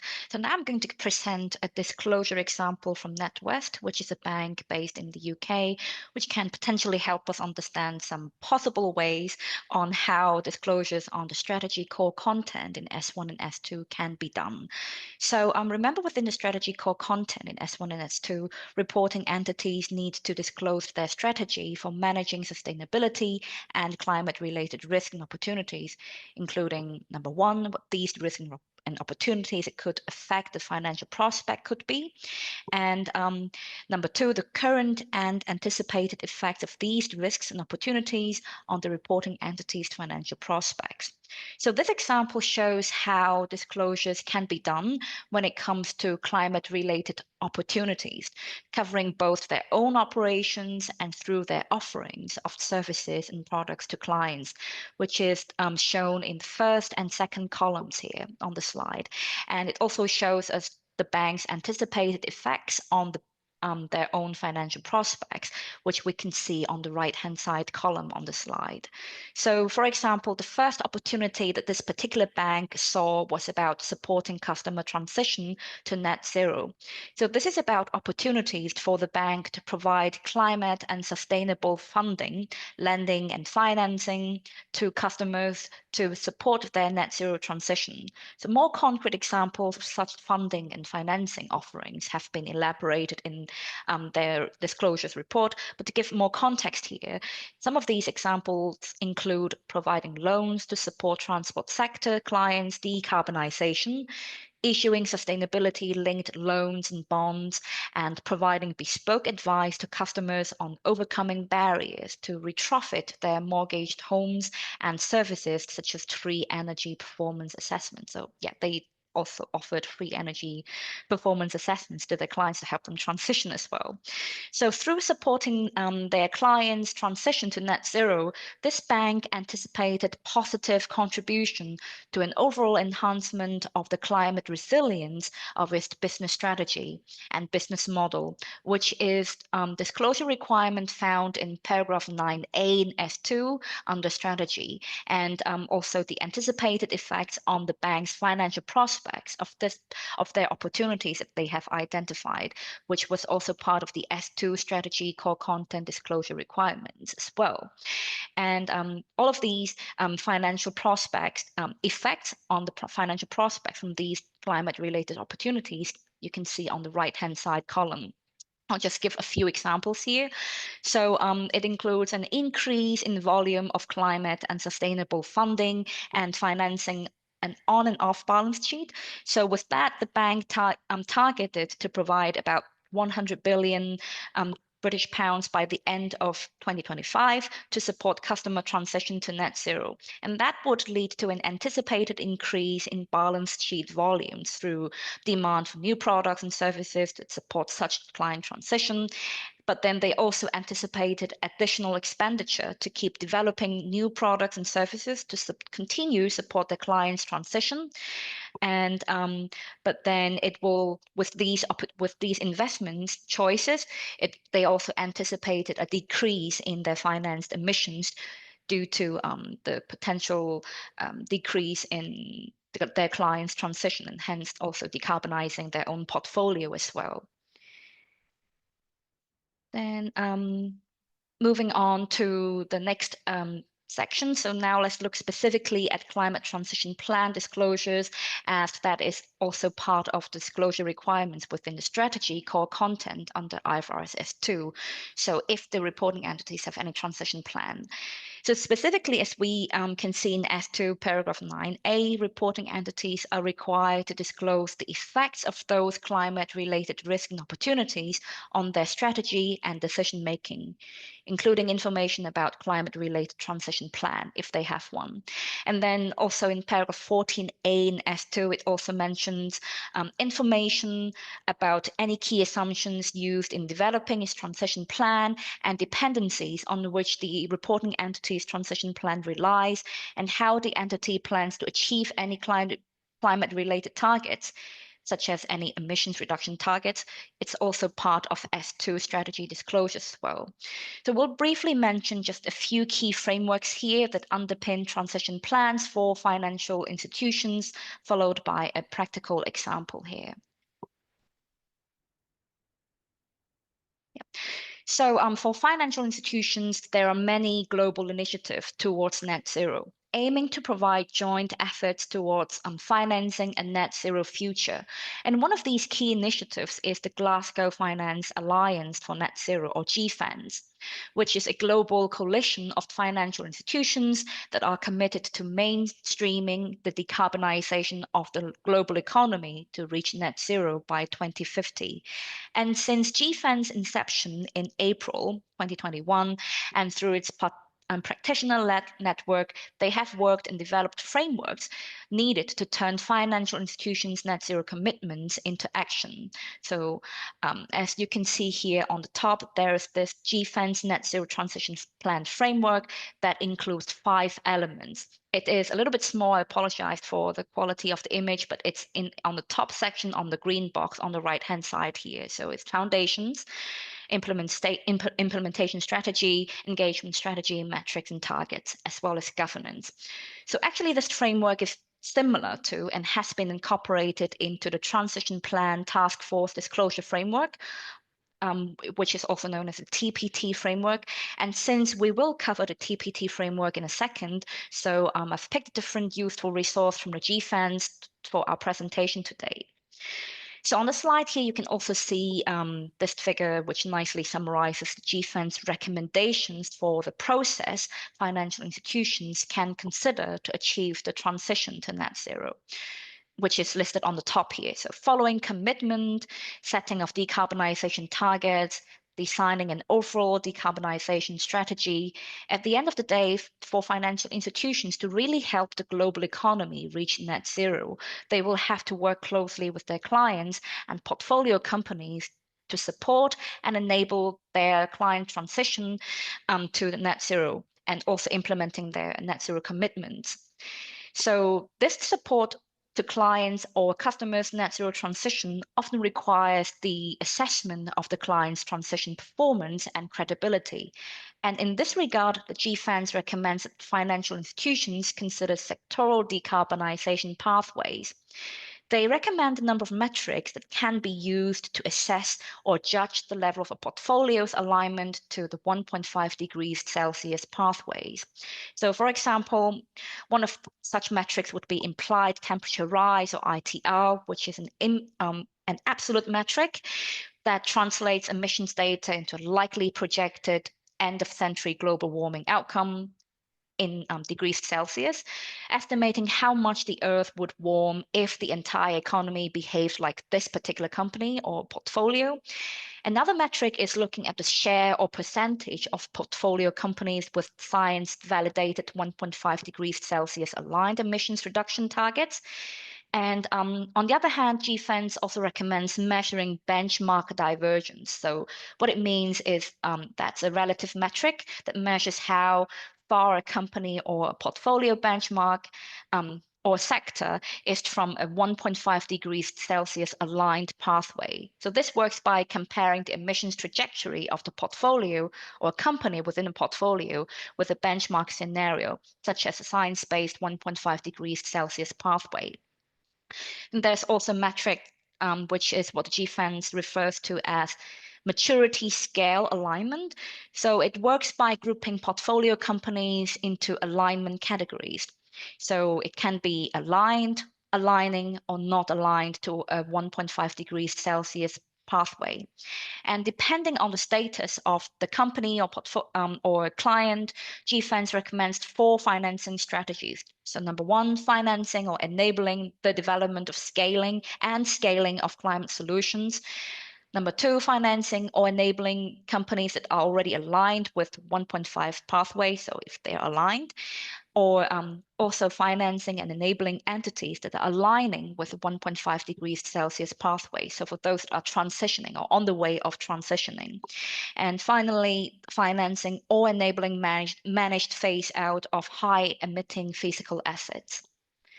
I'll move on to the next slide here. We're still covering some useful resources from GFANZ. So it's clear that financial institutions need to measure portfolio alignment to climate goals such as the 1.5 degrees Celsius Paris Agreement goal to understand how their investment, lending, or other financing decisions support the global transition to a net zero economy. And to support financial institutions in measuring their own portfolio alignment with net zero, GFANZ also provides a framework that provides some guidance through 9 key judgments pertaining to 3 steps of portfolio alignment that financial institutions should consider. So you can see a summary of this 3 steps or 9 key judgments here on the slide. While I'll not go through all of them in details, I will summarize concisely some of those key points. So step 1 begins with translating scenario-based carbon budgets into benchmarks. So here, 3 key decisions need to be made concerning what type of benchmark should be built. So which sectors are my portfolio companies concentrated in? Are there any sectoral pathways I can leverage? Another question would be, how should benchmark scenarios be selected? And in this regard, GFANZ recommends selecting a scenario that is aligned with 1.5 degrees pathway. And the third question in step 1 would be whether absolute or intensity-based emissions metrics should be used. And in this regard, GFANZ recommends using multiple metrics in combination to reflect different decarbonization levels. Then step 2 is about assessing alignment at counterparty level. There are 4 key decisions that should be made regarding, first, what emission scope should be included. GFANZ recommends scope 3 emissions should be included if they exceed 40% of a counterparty's total emissions. Then the second question within step 2 would be, how should emissions baselines be quantified? And the recommendation from GFANZ for this one is that financial institutions should consider using the PCAF standards. Then the third question is, how should forward-looking emissions be estimated? And in this regard, the GFANZ recommendations is that financial institutions should consider both forward-looking emissions estimation based on stated emissions targets, as well as a backward-looking approach based on historical emissions. Then the final questions in step 2 would be, how should alignment be measured? So in this case, the GFANZ recommendation is that alignment should be assessed on a cumulative emissions basis over short, medium, and long terms that together provide a more comprehensive look at the level of alignment of our portfolio with to net zero. Then the final step in this framework is about portfolio level alignment. And here there are 2 key decisions that can be considered. So number 1, how should alignment be expressed in a metric? So we've covered this in the previous slide, so I wouldn't bore you with repetition here. And then lastly, the key judgment 9 is about how should counterparty level alignment be aggregated into portfolio alignment score. So in this regard, GFANZ recommends an aggregated budget approach, which computes the overall carbon budget overshoot or undershoot at portfolio level. This means combining individual company level carbon emissions data across the entire portfolio to determine whether the total emissions are within or exceed the allocated carbon budget for staying within a particular climate goal, such as limiting global warming to within 1.5 degrees Celsius. And this aggregated data then provides a holistic view of how the entire portfolio can align with the target, allowing the finance institutions to gauge their overall climate impact more accurately, and also enabling them to make necessary adjustments to stay on track. Then the next slide is going to be an introduction of the TPT disclosure framework here. So the IFRS Foundation's work on consolidating their standards in order to harmonize the sustainability reporting and disclosure landscape is ongoing. And since the announcement they've made in June last year, the IFRS Foundation has assumed the responsibility from the UK Transition Plan Task Force, or UKTPT, to develop disclosure-specific materials on transition plans. And what is this TPT disclosure framework? So as you can see here on the screen, it consists of principles, disclosure elements, and disclosure sub-elements. And this framework really helps set good practice for robust and credible transition plan disclosures. And it provides a set of disclosure recommendations that an entity, including a financial institution, can use as guidance on how to report more effectively on the transition plan related aspects of S2 climate related disclosures. So the slide shows the structure of the TPT disclosure framework. And as I said earlier, it is divided into 5 disclosure elements that incorporate the GFANZ Net Zero Transition Plan framework. So the 5 elements are the same. We have foundations, implementation strategy, engagement strategy, metrics and targets, and governance. And just very briefly on what each disclosure element means here. Foundation is about disclosing the strategic ambition with robust emissions reduction targets to consider international frameworks and emissions trajectories. Then implementation strategy and engagement strategy are about actions, including those that are related to business operations, portfolio of products and services, or policies and engagement activities that are necessary to achieve the strategic ambition that a company has laid in their foundation related disclosures. Then we also have metrics and targets that talk about the measurement of decarbonization progress and the financial implications of such mitigative and or adaptative measures that have to be taken in order to realize the strategic ambition through decarbonization. Then finally, governance is about the oversight of the delivery of the transition plan. And important to note here is that the TPT framework adopts the ISSB's definition of transition plan, which refers to an aspect of an entity's overall strategy that lays out the entity's targets, actions, or resources for its transition to a lower carbon economy, including actions such as reducing greenhouse gas emissions. In addition, the TPT framework also adopts the ISSB's financial materiality approach. This means companies using this framework for transition plan disclosures should do a materiality assessment to determine if they need to make disclosures on the shall recommendations included in the disclosure framework. Then on the coming few slides, I'm going to show briefly walk through the HSBC's 2024 transition plan as an example of how transition plan related disclosures can be made, which can be possibly part of the strategy disclosure core content in S2. But if you're interested in reading more, please feel free to use the link on the slide to read the report. But basically, this transition plan from HSBC covers 3 major components. So the first one is the principles and overall approach to net zero that has been adopted by HSBC, which aims to be science-based, transparent, accountable.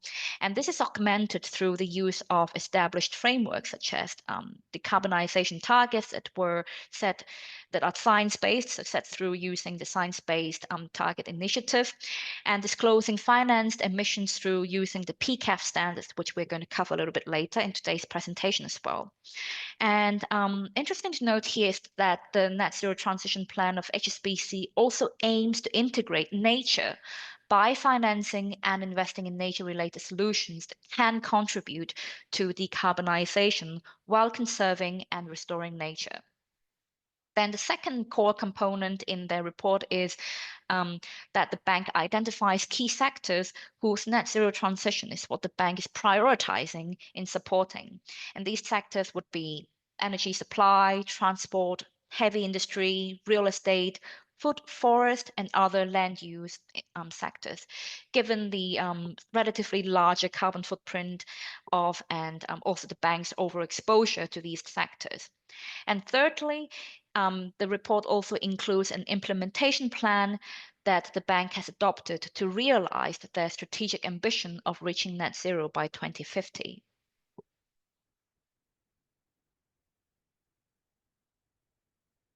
So often when companies engage with their customers and suppliers for transition planning, they also do so to help assess these entities' transition plans. And this is the same case with HSBC, given that it is a bank, and a huge chunk of their emissions stems from Scope 3, which is indirect emissions, and specifically finance emissions, which is a category of Scope 3 emissions. So the bank does have an engagement strategy that supports their customers' net zero transition. And they do so by starting with identifying customers across all sectors and implementing strategies to engage with each sector. And the engagement would involve collecting and assessing customers' transition plan information, followed by suggesting transition plan related, net zero transition related solutions. And this is done through, first, assessing the robustness of customer transition plan to guide engagement and financing solutions. Number two, offering tailored one-to-one engagement with select corporate and institutional customers to understand and support their specific transition needs. And lastly, thought leadership, so research and also through participating in events and building up partnerships to inform customers about sustainable investment opportunities and also relevant market insights as well. And in terms of assessing the robustness of their client transition plans to guide the engagement and financing solutions, which is an essential part of their transition plan disclosures, the bank evaluates the robustness through examining emissions trends, so as well as the ambition of the client's transition plan. So looking at how credible they are, how ambitious the plan is, and they look at, and by emission trend, it means they would request customers' current and historic scope 1, 2, and 3 emissions, which is ideally validated by a third party. And what it means by assessing the ambition of the transition plan, it means they also do check if the customer has committed to net zero and set any interim target in support of any long-term targets for emission reductions. And in terms of credibility of the plan or action, it means the bank also reviews details of the customer's transition plan to achieve the targets, considering investment requirements and the business context, such as the sector that the client is in. And they also request evidence of actions that the client has taken to implement the plan, their own transition plan to reduce emissions. And on the other hand, the bank also considers physical and transition risk to which the customer may be exposed in terms of assessing how robust their transition plan is from their clients. Then the next slide here, this and the next slide showcase some of HSBC's actions and plans to reach their net zero goal. So starting with the slide here, which is about what the bank is supporting through providing financing to projects that contribute to the global decarbonization goal. And this can be summarized in 4 major areas. So financing sustainable infrastructure through partnering with other initiatives. And the bank ramps up investments in sustainable infrastructure assets, including providing loans to vulnerable communities in developing energy efficient infrastructure that also addresses water and waste management as well. Then number 2, key area would be scaling new economy companies. So this means the bank has launched also several programs, including funding schemes that specifically offer capital to climate tech companies to focus on energy transition, transport electrification, and climate adaptation. Then we also can see ecosystem collaboration for supply chain decarbonization as the third key area of action as well. So an example of this would be that the bank has developed some financing schemes to help corporate clients decarbonize their own supply chains. Then the final area is about establishing natural capital as an asset class. So it means the bank has established a new joint venture specializing in offering investment solutions to help protect biodiversity, but which also accelerate net zero transition. A concrete example of this is like they are investing in nature restoration and conservation projects in emerging economies. So for example, a few years ago, one of such funded projects was called Restore Africa program, which was delivered in partnership with some NGO, which ended up being one of the world's largest community-based restoration project, as it helped more than 1.5 million smallholder farmers restore up to 2 million hectares of degraded land in 6 sub-Saharan countries. Then the final slide before we have the break, still on the HSBC transition plan disclosure example, talks about how the bank aims to transition its portfolio to net zero by 2050 through a sustainable investment strategy that focuses on climate and biodiversity in core investing solutions and processes. The focus here is on integrating environmental, social, and governance factors into investment strategies and offering sustainability-focused projects ranging from equities to fixed incomes, ETFs, and others. So while I will not go through each of the categories, it's worth highlighting that this aligns with what we've covered in the previous slide. So, for example, concerning investment in natural capital and biodiversity, apart from the initiative that I've mentioned earlier, the bank also offers biodiversity screened ETFs. So I hope with all of that information, it helps provide more context of how transition plan related disclosures within S2 can be made. I think right now is a good opportunity for us to have a short break before we dive into the next core content on risk management. Brilliant. Thank you so much for that, Jan. That was such a helpful segment and I know brings things to life really well. So as we mentioned, we're going to take a quick 5-minute break now. So we'll start the timer on the screen, take a time to grab a quick coffee or stretch your legs, and we'll start again when the timer finishes. And in the meantime, just a quick reminder, please do feel free to share questions with us in the Q&A box. And yeah, we'll see you back in 5 minutes. Thanks, everyone.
Hello, everybody. Welcome back. Hope you had a chance to stretch and refresh, ready to go on to the third core element of disclosure.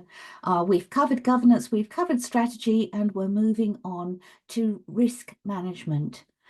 So, as you can see from this high-level description, this category asks report preparers to disclose information about their processes for risk management of sustainability-related risks and opportunities, as well as how those processes fit into their overall risk profile and risk practices.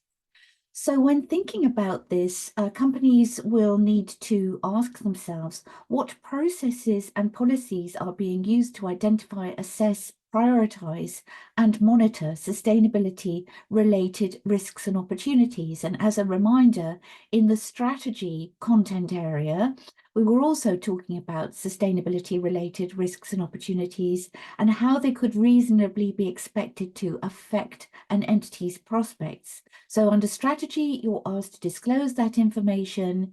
In the risk management core content area, you're asked about the processes and policies that you used to identify, assess, prioritize, and monitor those risks and opportunities, as well as how those processes are integrated into the company's overall risk management process.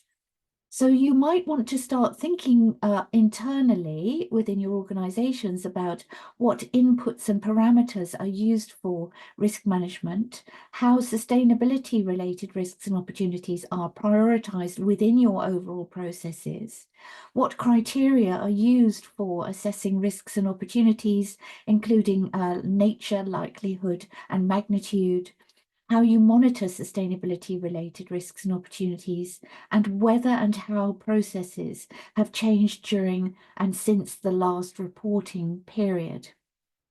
So we're going to look at this more deeply from the perspective of a bank, and I'm going to pass back to Jan to take us through that. Thanks a lot, Lois. And yeah, on to the example here. So in the upcoming few slides, we will be looking at what some banks are doing for risk management related disclosures. And this particular example of risk management disclosure comes from a Japanese financial institution. So remember, in disclosure, element A within risk management is about disclosures of climate risks. So what could be a company's or financial institution's processes and policies for identifying, assessing, and prioritizing, as well as monitoring these climate-related risks. So in this case, this particular bank follows 3 steps to manage their climate-related risks. So step 1 starts with an environmental scan of external and internal business environment to identify potential risk drivers that could threaten the business or financial standing. And step 2, they then assess the potential impact and probability of the identified risks. So how bad could it possibly be, and how likely could these happen? And step 3, is about ending up with some top risk or material risks, meaning those that are likely to materialize or result in actual financial impacts to the company's performance. And with that, they would prioritize these top or material risks for managing and monitoring. Then on to the next slide here, we are still covering the same example from the same Japanese bank here. So disclosure element B within risk management refers to the information about the processes and policies, not only for managing sustainability and climate-related risk, but also for related opportunities as well. In this particular example, sorry, it's not from the same Japanese bank, but it's from another bank, BMO or Bank of Montreal, which uses one approach for risk management that embeds both climate risk and opportunities across their operations and business decision making. So there are a few steps. So they start with identifying those risks and opportunities, then assessing them, managing them, monitoring them, and then it leads them to disclosures and reporting. Following 3 lines of defense, which you can see at the bottom of the pyramid on the slide here, which with operating groups first, portfolio management and legal compliance, second line of defense, and then finally internal audit, who will guard the whole process to ensure compliance to disclosure requirements as the third line of defense. So climate opportunities are identified across various levels of their operating structures and client engagement. For example, the Sustainability Office of this bank collaborates with partners across the bank to capitalize on climate-related opportunities, and also it helps manage climate-related risks as well. The heads of BMO capital markets, wealth management, and other business units lead strategies to capture business growth opportunities, including climate finance. And each operating group organizes itself differently to capture climate-related opportunities and manage climate-related risks. So we can see here that the CEO and group head of BMO, wealth markets, and also head of BMO are all members of the ESG executive committee. They consider how they can support their clients through providing financial products and services that can further net zero objectives responsibly. Examples of some products and service offerings are listed on the right-hand side here. And this bank also joined the CDP supply chain a few years back to better understand the environmental impact, including climate-related opportunities and risks associated with their procurement activities, and deepen the engagement with select suppliers. So in 2023, this bank already doubled the number of suppliers that they have engaged with through the program. And through this program, they have also access to suppliers who provide GHG emissions data and information on their approach to managing climate-related risks and opportunities as well. Then on to the next slide here. So risk management disclosure B is again about processes and policies about sustainability and climate opportunities. So this is really something that is new that did not already exist in TCFD. So I just thought it might be helpful for us to provide another disclosure example to shed more light on how opportunity-related disclosures can be approached. And this example is from a UK bank, Lloyds Bank. And the table here shows how the bank has identified and managed climate-related opportunities. So the group looks at climate transition and physical risk drivers, as shown in the middle column in the table here, to also identify where opportunities may lie, as you can see in the left-hand side column. So we can see that the bank reviewed the emissions associated with their own operations and financing activities to clients as well. And this helped them identify the opportunities to support their colleagues and customers to net zero transition. So the bank looked at which time horizons, so short, medium, or long term, where these opportunities may materialize, as displayed in the last column in the table here. And this whole exercise allows the bank to identify climate opportunities in areas such as the financing of EVs, electrical vehicles, and also residential mortgages and the real estate sector. And this leads the bank to pursue these opportunities by developing banking products such as home insurance to mitigate physical climate risks, an opportunity to drive energy efficient solutions for clients to support their, as well as suppliers to support their own transition to net zero. The identification, assessment, and management of these opportunities are undertaken at a regular basis by the bank, by functional level, as well as by divisional teams, and approval of any new initiatives governed in line with the group's sustainability governance structure. Then move on to another slide, which provides another example.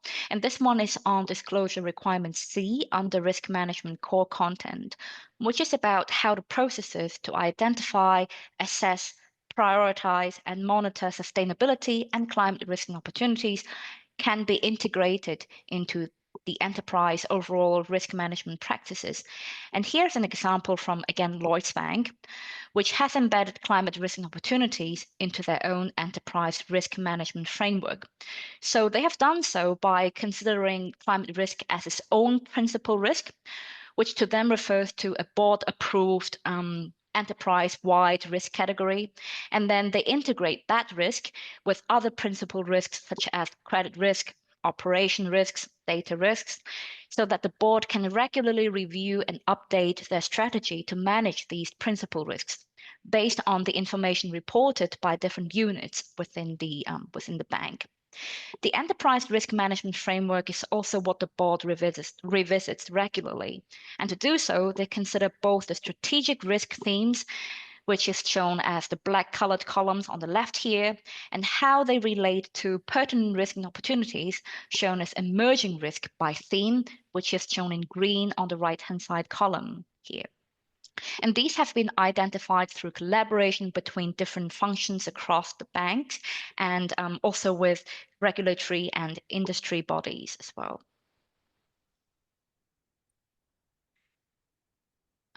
Yeah, I think I will hand it over to Bella for the next part. Thanks, Ian. So we will now spend some time reviewing the disclosure requirements on metrics and targets in more detail, and this is the final content area. Let's start with metrics and look again at some key conversations that should be happening internally to inform disclosures. So requirements on metrics are designed to enable investors to understand the company's performance in relation to its sustainability-related risks and opportunities. So preparers shall disclose information explaining how the metrics are defined, if they are absolute or relative, if they have been validated by a third party, as well as the methodology, what is the method of calculation, what were the inputs and their limitations, and what assumptions are involved. So there are a list of questions that you can ask internally. And now let's move on to the second part of this category, targets. For each target, the company may have to start asking internally some questions to be able to disclose the information required by the ISSB. For example, whether qualitative or quantitative, and whether it's set voluntarily or by law or regulation. And also the metric used to set a target and to monitor progress towards its achievement. And also ask yourself that the baseline period from which progress is measured and the period to which the target applies. And also what are the milestones and the interim targets, if there have been any revisions to the target, together with an explanation about the revisions. So all of these questions can help you get started on making sure you have the key information that will assist in meeting some of these standards. So it's time for a Zoom poll. So the question for the Zoom poll is, what is the objective of metrics? Yeah, do you still remember what I mentioned earlier in the metrics section?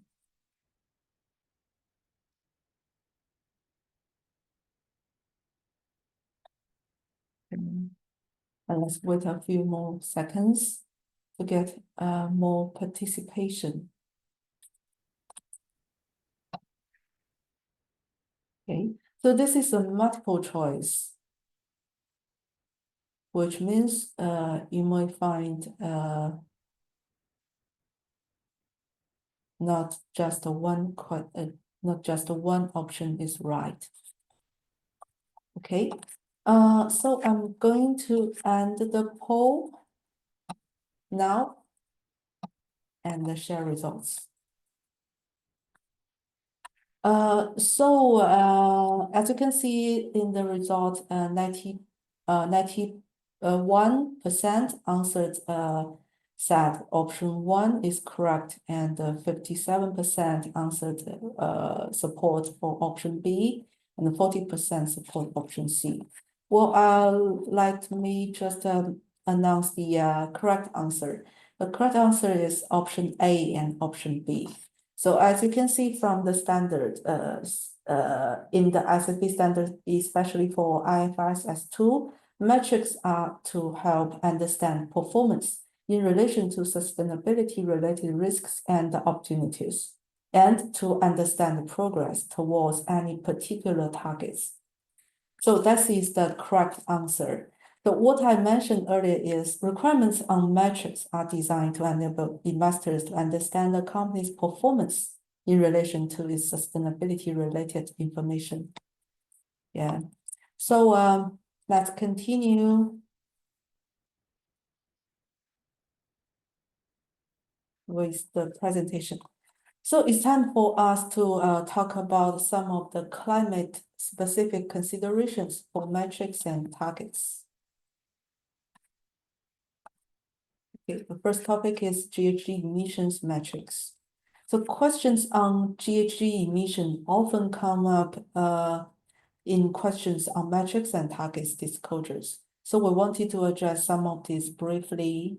For those who might not be familiar with different scopes, well, I'd like to introduce a little bit. Scope 1 includes all direct emissions that occur from sources owned or controlled by the company, such as emissions from your company's facilities or vehicles. And Scope 2 includes emissions from generation of acquired and consumed electricity, steam, heat, and cooling, such as the electricity you purchase. And the last one, Scope 3, is all other indirect emissions that occur in the company's value chain. And from the IFRS S2, it requires a company to disclose its absolute gross Scope 1, 2, 3 GHG emissions in accordance with the GHG Protocol corporate standard, unless a jurisdiction requires a company to use a different approach to measurement. So from the standard, if a company is using a different measurement method, there is a transition relief to use the method in its first year of applying the standard. Yeah. And also, S2 requires a company to disclose whether and how the company is using an internal price on carbon for decision-making, and also whether and how executive remuneration is linked to climate change.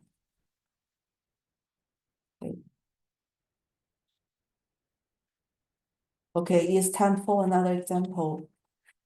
Yeah, from PCAF standards. So I will pass to Yan.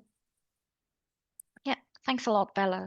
So now I'll cover 2 slides about finance emissions, and first by starting with why is that important? And that's because within IFRS S2, it is mentioned that financial institutions should disclose their Scope 3 emissions in accordance with Category 15 of Scope 3 emissions as defined by the GHG Protocol, which is aligned with the standards on finance emissions from PCAF, or the Partnership for Carbon Accounting Financials. In other words, understanding the PCAF standards will support financial institutions' compliance to IFRS S2 concerning the measurement of financed emissions. But just before I dive into the PCAF standards, just wanted to highlight that in January this year, the ISSB has tentatively decided to propose to amend S2, so to permit entities to exclude Scope 3 Category 15 GHG emissions associated with derivatives, facilitated emissions, and insurance-associated emissions from the measurement and disclosures of Scope 3 Category 15 financed emissions. So if an entity is required by jurisdictional authority or exchange to use a method other than a GHG protocol to measure their emissions, then they are permitted to also use that particular method instead of the PCAF standard or the GHG protocol. Regardless, in most cases, the GHG protocol and the PCAF standards, which is aligned with the protocol itself, would still be very essential for finance emissions quantification and relevant disclosures for S2.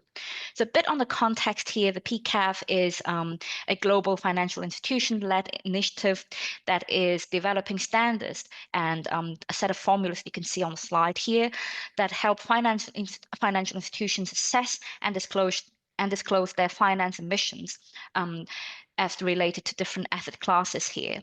And financed emissions, according to PCAF, is defined as the absolute emissions that banks and investors financed through their loans and investments. In other words, emissions attributed to a financial institution's lending and investment activity, expressed in tons CO2 equivalent, but then a list of other intensity metrics, such as by economic intensity, by dividing the absolute by per US dollars or euro or Turkish lira invested can also be used for PCAF aligned financed emissions disclosures as well. And why we want to measure finance emissions. So the finance emission standard and also these different formulas developed by PCAF provide a detailed methodological guidance for 7 specific asset classes, as you can see here on the slide, which is essential for S2 related disclosures as part of risk management as well. Then, yeah, I will leave the slide here as it contains all the formulas without going into details. Then we'll already move on to the next slide on a practical example. So this one is also extracted from HSBC's 2024 transition plan disclosures. And just a bit of context here, this bank intends to go net zero by 2050, which includes their financed emissions as well. And this slide shows how they have disclosed their current financed emissions by using the PCAF standards. So using the formula developed by PCAF shown in the previous slide on different asset classes, the bank is able to identify a few key sectors where they have observed significant finance emissions footprint. So these sectors would be energy, transport, and others, as shown on the left-hand side on the slide here. Then the gray column shows the metrics that have been used and how the finance emissions compare to or may affect the bank's net zero transition. Then complementary to the key transition technologies and strategies that have been identified on the right-hand side with red dots on the figure, which shows some possible projects the bank can leverage on to reduce their own financed emissions as well. So with that, I will hand it over to Lois shortly. Thank you, Jan. That's great. So we've been through the disclosure elements now, and we're moving on now to think about how you integrate all of your disclosures. So you're not just subject to ISSB requirements, you will have other requirements that you need to take into account when preparing your disclosures as well. And the question here is, how are they integrated? So I won't go into this in detail, but you know what the other disclosures might be, I'm sure, that operate as well as the baseline. There may be listing requirements that apply to you that could also apply to your supply chains. Policy objectives, industry standards, and stakeholder requirements might also influence what you put in your reports. There are some detailed slides in the handout that go into this and consider things like how to use integrated reporting and ISSB, as well as the European standards and the GRI. But today we're focusing on banks. So we'll leave you to look at the handout in your own time, and I'm going to pass back to Jan to discuss disclosure-specific integration aspects for the banking sector. Thank you, Lois. So move on to the next slide here. So this is an example of international disclosure requirements banks may already have to observe. This is the Basel III framework, or the third Basel Accord, which is an internationally agreed set of measures developed by the Basel Committee on Banking Supervision in response to the financial crisis earlier. So this current Basel III Pillar 3 framework does not yet provide any distinct or comparable information as to how climate risk drivers could impact a bank or the banking sector. But then actually in 2021, the Basel Committee released 2 reports that explored how climate risk could drive financial risks. And the findings has led them to conclude that there is a need to strengthen regulation, supervision, and disclosures in relation to climate-related financial impacts on banks and the banking sector as well, which is why at the end of 2023, the Basel Committee has released their proposed framework for Pillar 3 disclosure of climate-related financial risks for consultation. And this particular proposed framework aims to enhance the financial stability through enhancing banks' disclosures, so to facilitate forward-looking risk assessment by banks, and also aiming to improve the overall market transparency to enable more informed assessments and decision-making by considering climate-driven risk as well. And this current proposed framework is designed to complement the ISSB standards. And the Basel Committee is also exploring both qualitative and quantitative disclosure requirements for climate-related financial risks in the banking book.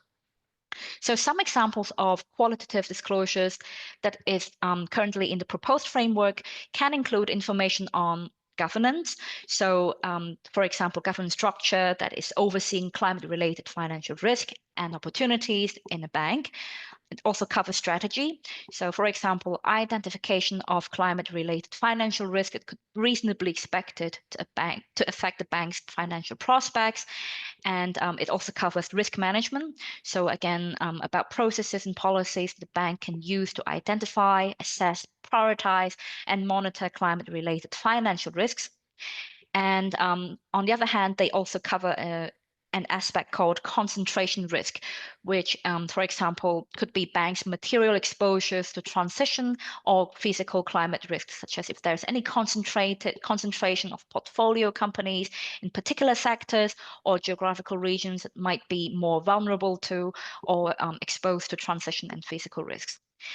And quantitative disclosures within the proposed framework can include information about sector exposure, so banks' exposures to non-financial corporates that can be vulnerable or exposed to climate-related risks.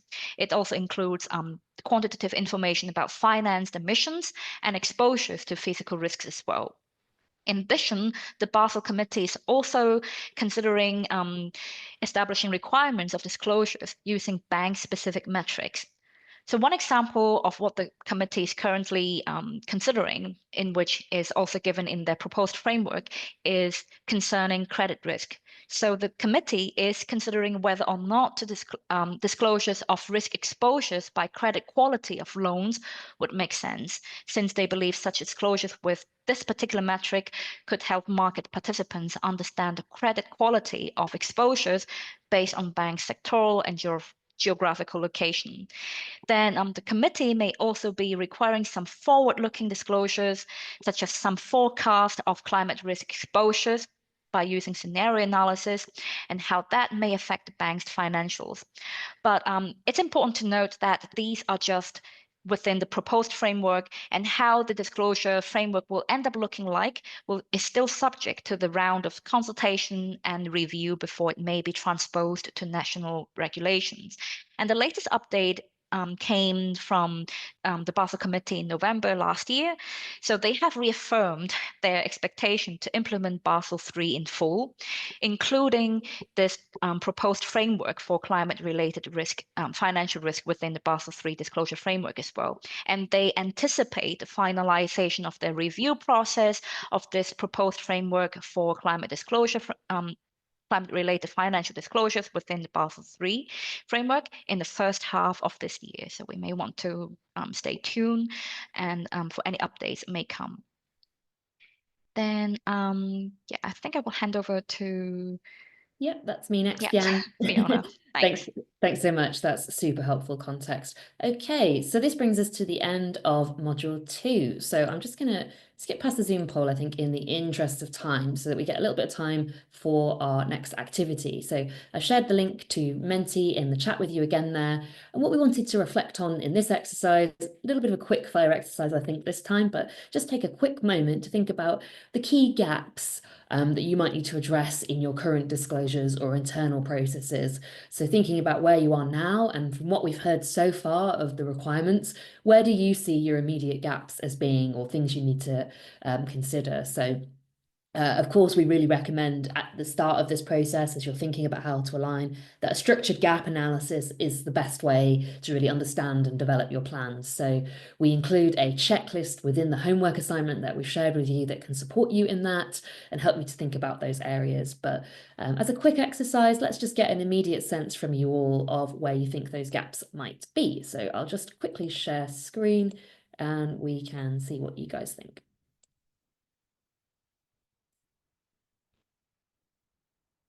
Okay, thanks for those who've already given us your answers. That's great. So I see already a few responses. So some people have pointed out the lack of clarity in risk reporting and documentation, perhaps financial instability, interesting, and concentrations of risks in different portfolios based on their vulnerability. Maybe the data sources are a challenge. I think we hear that one quite a lot for sure. And maybe consistency in how you're using data across the business. So we also have limits in the ability to track things, maybe understanding what the right governance structure is. I see, just see if we can get that to move. There we go. So maybe you just haven't started, as we see here. So perhaps it's all new to you. So there's a lot of gaps, and that can be, of course, a little bit overwhelming to think about where to get started. Maybe staffing has been highlighted here, and the regulations, understanding things like Basel III, as we heard there, and Basel IV. Perhaps needing to clarify exactly what the expectations are on the reporting here. Okay, so I see lots of kind of commonality, I suppose, around, the challenges of how to do the risk processes, the uncertainties in where to get that information from and how to best assess it and how to govern it. So hopefully, as we move into the implement module, we can give you a little bit of a starter to some of the things to think about here. But, just reflecting on what you think your key priorities to address, we hope is a helpful exercise. So thank you for sharing. Okay, so as I said, moving through a little quickly just to make sure we get lots of time for the content. Thank you for wrapping us up with your thoughts from that segment, and that will move us in now to module 3, which I'll just give us a quick introduction to here. So we've outlined really the detailed content required for disclosure, and now we're going to look a bit more practically at how to do that. Sorry, you'll just have to bear with me. The slides sometimes take their time to change, not sure why. There we go. Okay, brilliant. So yeah, here we're talking really all around those practices and processes to collect appropriate data for disclosure. So I think hopefully that speaks to some of those challenges that you all mentioned there in the exercise. So in this unit, we're going to be talking about 3 different topics that are key to collecting sustainability related information. And so here we're really thinking about how to get started. So again, the perspectives that we have here from Jan are super helpful to bring to life this from the UNIPER Risk Centre perspective. So I'll pass back to you for that, Jan. Thank you. Thanks, Fiona. So understanding the need for financial institutions to identify and manage sustainability-related risk, including environmental ones stemming from climate change and the degradation of nature, we have launched the UNIPER Risk Centre last year during the World Economic Forum annual meeting. So our risk center follows the role in our support of the establishment of the TCFD and TNFD, and we have a range of offerings to financial institutions that can address climate, nature, and other emerging environmental risks here. So just very quickly on what we're offering here. So we do have both technical programs free for all UNIPER members, so that would include webinars, workshops, but I also wanted to take the opportunity to highlight our working groups that offer more in-depth work related to sustainability risks. Through joining these working groups, members can collaborate with peers and industry experts, partners, to develop new resources, practical outputs, including tools and reports, including case studies, practical examples on how, for example, disclosure standards can be implemented, and really help us set industry practices and benchmarks on key risk topics. So our 2024 working groups include climate scenarios, risk reporting and disclosures, which I currently lead, legal risk, and climate risk tools as well. Then very quickly on to the next slide about our upcoming resources that will be free for all, free accessible by everyone, would be some outputs from the 2024 working groups that have concluded recently. And these upcoming releases are practical outputs that are going to come out between May and August this year. So I hope all of these will be helpful, hopefully, to help us understand the available approaches to implementing the ISSB standards. And since the second report on disclosures will be what I'm responsible for, I'll shed a little bit more light on that.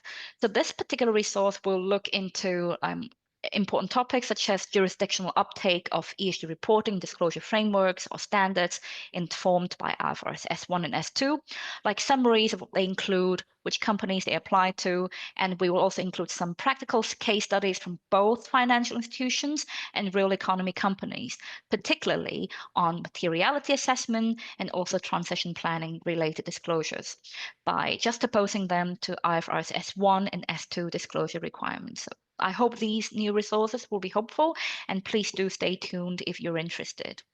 And very quickly on some of the new initiatives that we will be looking to explore in this year's Risk Center programming. So you can see here we have a range of topics, and we continue to have existing topics such as transition plans. We also have scenario stress testing in relation to climate and nature risks. And we are also looking to continue with the risk reporting disclosures working group or research project here, along a list of other new topics like perhaps AI and sustainability risk, water risk, and the others as well. And with that, I will hand over to Lois for the next part of the presentation.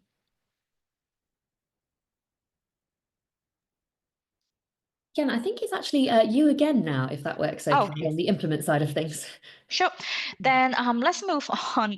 Apologies for the glitch. Then we can continue with the implementation part, and now we're looking at evaluation. So evaluating risk and opportunities and testing resilience. And I'll be looking at some of the key concepts that are essential to this part of what we're covering in today's presentation. So this slide here is about materiality assessment. And materiality is a fundamental concept that is relevant for sustainability-related disclosures, because materiality assessment is often the first step of the preparation for disclosures, which informs what kind of risk and or opportunities we should report on or prioritize in terms of managing and monitoring. And there are two types of materialities, financial and non-financial, or often referred to as impact materiality. The ISSB approach on materiality focuses on financial materiality, which requires disclosures of financially material sustainability and climate-related risks and opportunities that could reasonably be expected to affect the reporting company's financial prospects. So meaning the risks and opportunities can affect a company's financial performance, cash flows, access to finance, or cost of capital. And in contrast, the EU approach to materiality considers both financial and impact materiality, so double materiality. So what it means is that companies, including banks, under the EU approach, should consider for their sustainability-related disclosures first, impact materiality, which is how their financing decisions and business operations, business models may affect the people, planet, and society, which is seen in the blue arrow on the top in the right-hand side figure here. So we can kind of say that it's an inside-out perspective. And secondly, how the environment and society, for example, climate change, can affect the company or bank's development or performance or financial position, which is the financial materiality perspective, as shown in the green arrow on the bottom on the right-hand side figure here, which is more like an outside-in perspective, which is what the ISSB standards are geared towards. But in the EU, the concept of double materiality is fundamental to their disclosures because it is aligned with their own set of sustainability reporting standards known as ESRS, so the European Sustainability Reporting Standards. And a concept that is central to materiality, regardless of whether it's double or financial materiality, is the definition of primary users of disclosed information. And this is also the case in ISSB aligned disclosures, because materiality under S1, IFRS S1 and S2 is judged based on whether the lack of or distortion of information could influence decisions of primary users of the disclosed information. And now there are two questions that may be coming into your mind. Who are primary users and what decisions are we talking about here? And actually within paragraph B14 of the application guidance of IFRS S1, we can see that primary users are those that could use the disclosed information to make decisions about buying, selling or holding equity and debt instruments, providing or selling loans to other forms of credit, or exercising rights to vote on or otherwise influence the reporting company's management's actions that can affect the use of the company's economic resources. In other words, if it is reasonably expected that our disclosed information may influence these decisions of primary users of our disclosed information, such as if our disclosed information may influence the primary users' concerns or expectations about financial returns or their concerns, and if these concerns are not individually specific, but rather reflect common information needs of these primary users of our disclosed information, then it could be considered financially material and hence could be expected in ISSB-aligned disclosures. Then when identifying sustainability-related risk and opportunities that could be reasonably expected to affect prospects. So what could be some financially material risk and opportunities for me in terms of sustainability and climate-related ones? Or put simply, when we're trying to identify, what could be some of these financially material risk and opportunities, we of course need to look at both IFRS S1 and S2, but in addition to that, as S1 states that we can refer to and consider the applicability of disclosure topics in the SASB standards, resources such as the SASB standards and their materiality finder could be useful for companies that are doing ISSB-aligned disclosures. And SASB offers in-depth guidance on disclosure topics specific to different sectors. So for example, for the extractives and minerals processing sectors, you can see here on the slide, GHG emissions, greenhouse gas emissions, would be a material topic regardless of whether the business has coal operations or if they manufacture construction materials, iron or steel. And apart from SASB, S1 also states that we may also refer to and consider the applicability of resources such as the CDSP framework application guidance for water-related and biodiversity-related disclosures. And we can also look at the related disclosures by entities that operate in the same industry or geographical conditions, which is also in the application guidance within S1. And in this regard, case studies on how other companies that are in the same sector, including those that operate in the same region, may be helpful on helping us preparing us for doing such disclosures. Then on the next two slides, I'm going to be presenting two examples on how materiality assessment can be done. So this one here is an example on climate-related materiality assessment that is from the 2024 sustainability report from UBS, so a bank headquartered in Switzerland. So we can see that climate risk, which are shown in the grayish gold color on the figure here, including physical climate risk and other transition climate risks like D3 policy and the others, can be material as they drive and contribute to the actual and potential effects on the bank's financial standing through affecting traditional risk types, which have been represented by the red circles in the materiality matrix, or shown as R1.1 to R1.3. And it can also include effects on non-financial risk types, which are shown as R2 to R4 on the matrix here. So how did this bank manage to assess the climate-related materiality of these risk drivers and their financial impacts? You can see on the left-hand side that they applied a risk rating, which is also shown on the y-axis of this matrix here, which covers all business divisions, products, and services that they offered.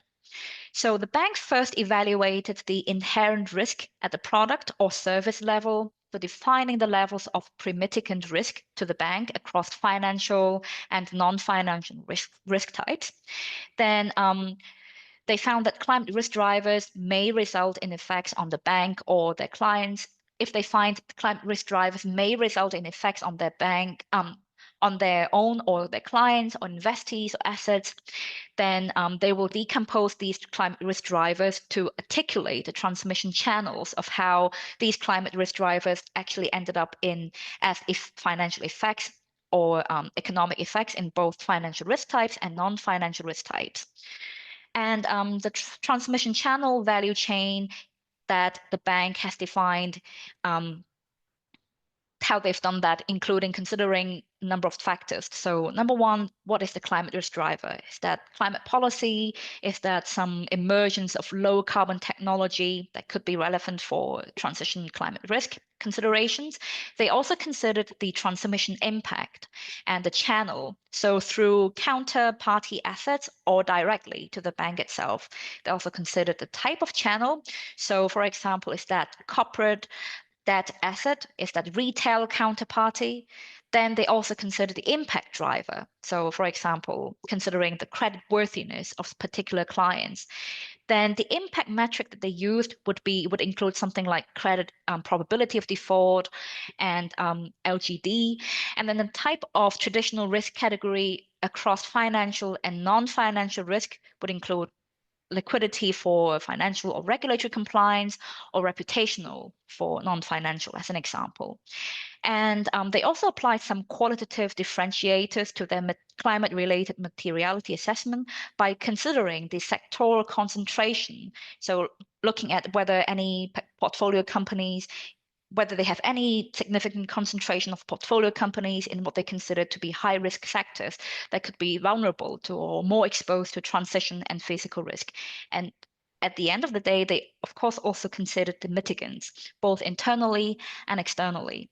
So just to give an example, climate transition risk that may result in credit risk are decomposed to examine how changes in global climate policies, low carbon technologies, and other like the changes in consumer or investor sentiment may affect either the credit worthiness of the bank itself or counterparties or their clients.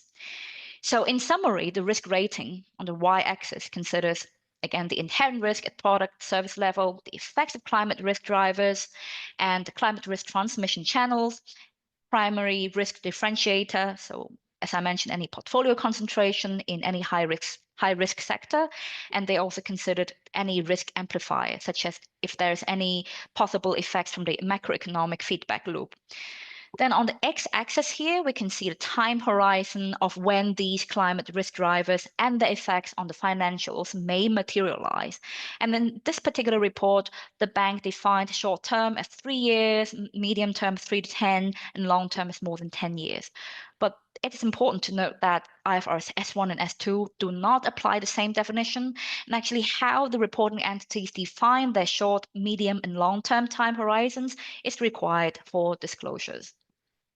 Then on to the next example. This one is from, I hope I'm pronouncing the name correctly, Guarantee BBVA, which is based in Turkey, which has been included in their actually latest 2024 integrated annual report, which just released earlier this year. This example showcases how IFRS S1 and S2 aligned disclosures can be approached. And worth noting here is that the I'm sure all of you know, TSRS1 and TSRS2 have been released by the KGK, and these were essentially based on IFRS S1 and S2. And the companies in scope of TSRS will need to use these two standards for their sustainability and climate-related disclosures. And this particular bank for their TSRS aligned disclosures includes also a materiality assessment exercise, and which is shown on the slide here. So they have looked at a number of resources, such as those that have been listed on the right-hand side here. And interesting to note is that they used the EU ESRS as the framework of how they presented their framework of reference for how they presented their materiality assessment on the levels of impact. So whether it's negative impact, positive impact, is this a risk? So in the ESRS framework, because they define risk as only those that are financially material, an opportunity as well. And the bank also considered both impact and financial materiality perspective when they're doing the assessment. And before I dive into how they did the materiality assessment, I have to reiterate again that for S1 and S2 disclosures, companies are required to only disclose information concerning sustainability and climate-related risk and opportunities that are reasonably expected to affect their prospects. So if they are financially material, then you may be expected to disclose those. So impact materiality is not really part of the S1 and S2 disclosures. Okay, so now back to the example. The bank actually approached their materiality assessment in 3 phases. So first, in the first phase, they identified a list of potential topics that may be material to them by looking at their own strategic priorities, global trends, stakeholder expectations, and some of these resources are again listed on the right-hand side here. And in this particular example, the bank decided to use the ESRS, the EU framework topics. So ESRS 1, E1, S1, these are all topic levels. So these topics as the frame of reference for their materiality assessment. Then the second phase of their assessment is about identifying and defining impacts, risks, and opportunities under each topic. So for example, under climate change, is it a positive impact? Is it a negative impact? Is that a risk or is that an opportunity? And is it concerning climate change mitigation or adaptation? And again, various sources have been used to support this phase. And third, the third step or phase for that they considered when they were doing the materiality assessment included the evaluation of risk, impacts, and opportunities that have been identified under each topic. They use a scoring method that rates the impact and financial materiality. And this scoring approach combines internal methodologies. So for example, they have their own climate risk assessment methodology and also external stakeholder consultations. Then through carrying stakeholder surveys, for example. Then after that, the bank they will have a score for each impact, risk, and opportunity under each topic. Then they get the governance body, in this case, their sustainability committee in their board, to review and approve the scores. Some variables they have considered for financial materiality assessment includes probability and magnitude of financial effects of climate risk and opportunities in short term, medium term, and long term. And maybe I can just talk a little bit more about the financial materiality assessment for climate risk. So this bank defines what could be some risk events that could have a significant financial effect on itself by considering both transition and physical climate risk by analyzing which sectors are most exposed to transition and physical risks. And then they look at their portfolios for sensitivity analysis. And after that, they concluded, for example, providing loans to customers unable to adapt to new regulations and changing market conditions during the transition to a low carbon economy could negatively impact their revenues and portfolio quality. So they concluded this climate related risk to be a potential risk that may materialize in the future. And this is what they considered when they were doing their financial materiality assessment. So I hope this is useful here. And yeah, there was also some useful links regarding the latest announcement from the KGK. I hope that's of use. And I will hand over to Lois for the next unit. Thanks ever so much, Jan. These examples are just fantastic and really bring to life what we're talking about. Now, in this section, we've been talking about implementation, as we know, how you use your existing processes to identify risks and opportunities, how you have processes for evaluation of risks and what to include in your report. And in this third bit, which I'm just going to mention rather than go through in detail because it's part of your homework, we're looking at whether you need to develop new processes to help with sustainability disclosure, or more likely and more helpfully, you can simply develop and redesign and evolve your existing processes and then integrate sustainability disclosure considerations into that. So I'm not going to go through this slide because I think this audience knows a lot of this, but if and to the extent that you have existing systems and processes that can be used for sustainability disclosure, this list is just a list of questions for management to consider about how those existing processes can be used. So, for example, with your internal controls process, do you need to evaluate those controls to see whether your existing processes are suitable for using for sustainability disclosure? Now, in your handout, and as part of your homework, we're suggesting that for your homework you develop a disclosure plan. Now, that is not a requirement to have a disclosure plan in the ISSB standards. We are suggesting it as part of your homework to help you with the implementation process that we've been describing today. This disclosure plan will enable you to take control of your narrative, meaning that you're telling your company's story, their strategy, their targets, etc., rather than simply responding to the requirements in a kind of a tick box way. The disclosure plan can support collaboration across different teams within the organization that might need to help with sustainability reporting so they can contribute their knowledge and the systems and processes that they have in their teams. So this can be a collaborative cross-functional effort. But most importantly, a disclosure plan can act as a reference point and audit trail where you record things like which processes have been used, which systems, which teams and which people were involved, how decisions were made, how data was sourced, which systems were used, whether assurance was sought from whom, and importantly, what were the sign-off procedures. So it acts as a permanent record for your organization. And we'll we've shared the link to the homework session earlier today. So I'm going to hand over to Fiona now to take us through the closing of this module 3 on implementation. Great, thank you so much, Lois, for that. That's fantastic.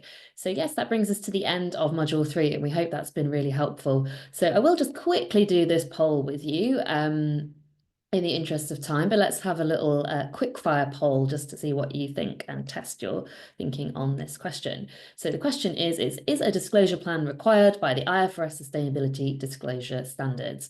And 2 options here, one or the other. Yes, you can, or you must disclose a plan, sorry, or no, but it's a very helpful tool. So I will just give a very quick, maybe another 10 seconds for you to answer that.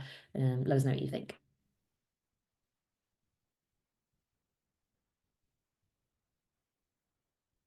Okay, let's close off there and I'll share those results. So we had about 59% of you saying yes and 41% no, so a somewhat even split there. But just to confirm, the correct answer is no. There isn't a requirement for a disclosure plan. It's not mandatory by any means.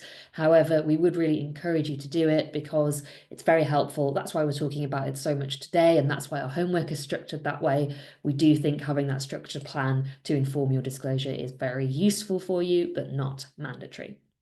Alrighty, so I'll stop sharing that. So in the interest of time, I won't be diving into the Menti with you directly, but just to say we did have another Menti question, just to get you to reflect on the existing systems and processes that you have for data collection. So thinking about what you've heard from the presenters there about the types of information you need to collect and assess, what do you think you have already within your organization that can support you in that? So would encourage you to type your answer into Menti in the background to share with us, and also you can continue to build out your thinking on that topic as part of the homework exercise as well, which follows the same structure.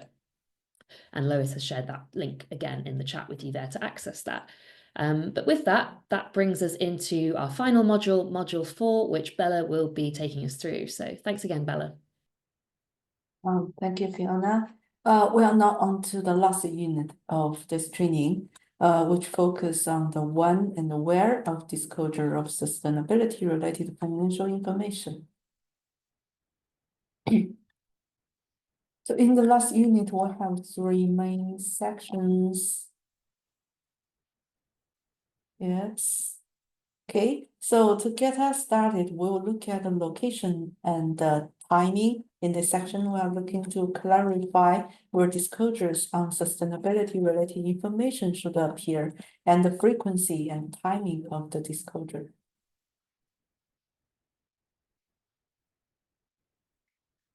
Yes, the requirements in ISSB standards about what information to report are based on existing sustainability reporting regimes focused on investor information needs and on aspects of financial accounting standards.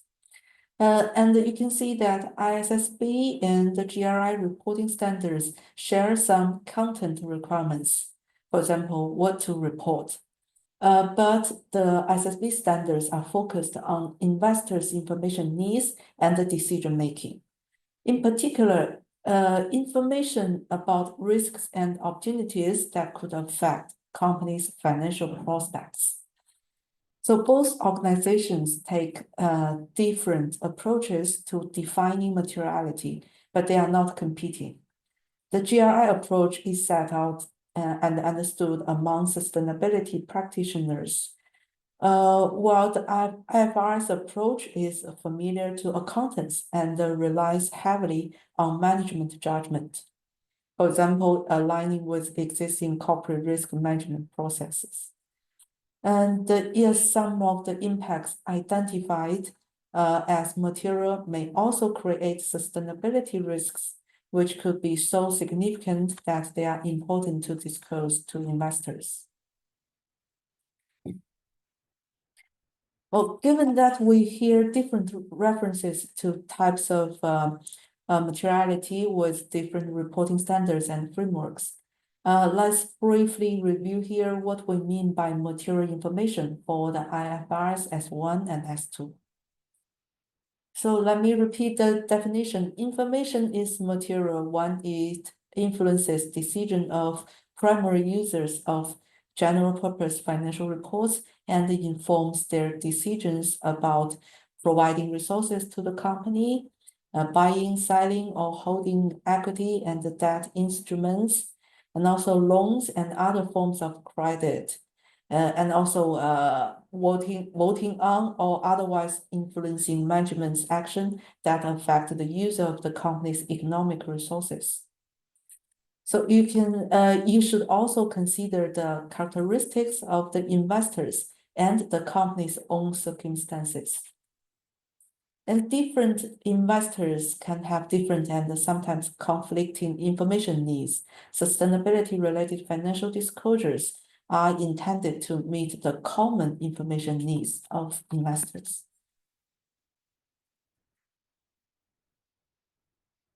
Okay. So companies shall ensure that material information is clearly identifiable and that you use plain language. And also companies shall also ensure that material information is not randomly dispersed in your disclosure. And also you should know that companies might also be required to make additional disclosures by regulators in their jurisdictions. Any additional information shall be distinguished from the material information to which it relates. Okay. Yes, it's time for another Zoom poll. So information should be disclosed in the annual report when applying ISSB standards if admitting that information could reasonably be expected to influence investors' decisions, or it could reasonably be expected to affect the company's cash flows, or it exemplifies the values of the leadership team. Okay. I see that participated rate is increasing. Okay, so let's give a few more seconds to get more involved.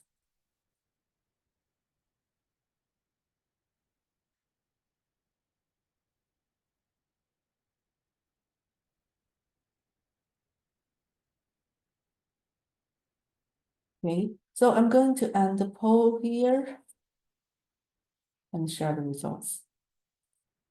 Yes, you can see 82% choose option A and 70% choose option B and 16% choose option C.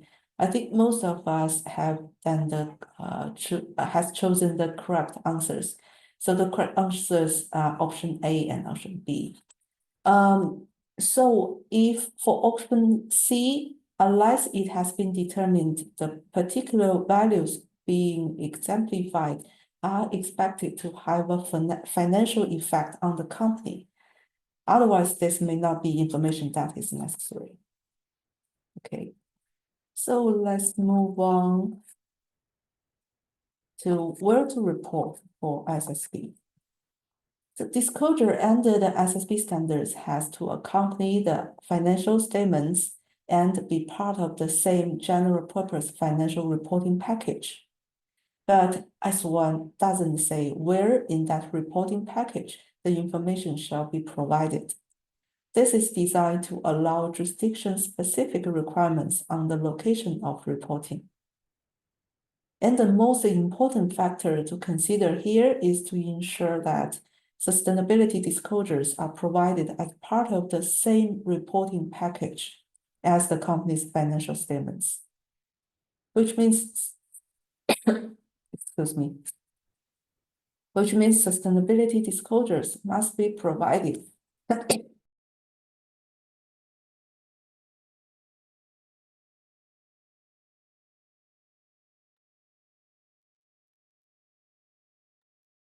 Hello, Bella. Sorry, I can see you're having a cough, so do take a moment if you need it there, and just let me know when you're back ready to pick up.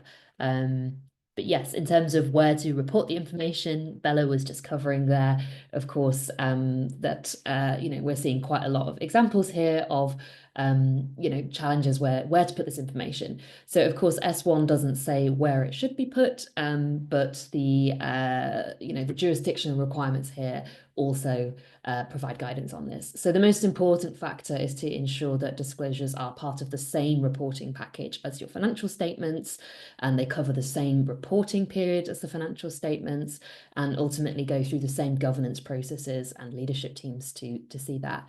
And we see some research by WBCSD on integrated reporting shows that actually many companies do continue to put this information in standalone reports. However, just to emphasize, ISSB requires material information to be within annual reports, general purpose financial reporting. So this is the suggestion that we very much recommend to continue. Okay, thank you everyone for the reactions and support for Bella there as well. I know it's always tricky when you start a coughing fit in the middle of these things. I'll hand over to Lois now, who's going to talk us through an example, and we can see hopefully if Bella might be feeling a bit better after that. Yes, thank you. Lovely to see all your reactions. Thanks for your support for Bella. And we do have a nice team here, and it's great to see you participating with us. So as we've just heard, the ISSB doesn't tell companies where to report because this is up to jurisdictions. So companies have a number of different practices. Now, you will have surely quite a lot of information to report. So this example from Ayala, which is a Philippines-based conglomerate, shows us an example of how they help readers to navigate to the types of information they may want to focus on. So if you have done integrated reporting before, you might recognize that this structure is based on the integrated reporting's so-called octopus model, where the company is showing us on the early pages of their integrated report how they have input into their organization in terms of what types of capitals they use to create value, whether it be financial, intellectual, human, or social and reliability capital. In the blue box in the middle, they show us how they create value and where we can find in the report information about their value creation model and outputs. At the end, in the final column, we see the types of value that has been generated, described in terms of different capitals. So what this example does, first of all, it shows the reader that information relating to sustainability and to financial results are integrated into the same report. It shows how value is created and where information can be found about this in the report by showing the page references where information can be found. So it's a way of helping the reader navigate to the information they need, given that there's no instructions in the ISSB standards about where information should be put, quite rightly, because that's up to jurisdictions to decide. Now, I don't know if we have Bella back. if she's able to join us again. Are you okay, Bella? Yeah, I'm okay. Thank you, Lois. I'll hand back Thanks. to you to take us through digital reporting then. Yeah, thank you. Thank you, Lois, and thanks, Fiona, for backing me up. So I'm okay now, and I can continue presenting the digital reporting. Yeah, as you can see, that technology is an emerging consideration for disclosures. So you may notice that corporate reporting is increasingly moving from PDF reports towards information on web pages with structured data sets, such as those data sets offered by stock exchanges. And digital taxonomy provides the common elements or tags needed to make your sustainability disclosures machine readable. This makes it easier to take large datasets like information from an entire industry and bring them all together to analyze them. The ISSB taxonomy reflects the requirements and the accompanying materials of the ISSB standards. Okay. Okay, so following the discussion on location and the timing, let's now think about ensuring efficient disclosures. We added this to the training because a common comment we find from companies is that there is a growing reporting burden. What we hope to highlight is that when done correctly, efficiencies can be made to reduce that burden.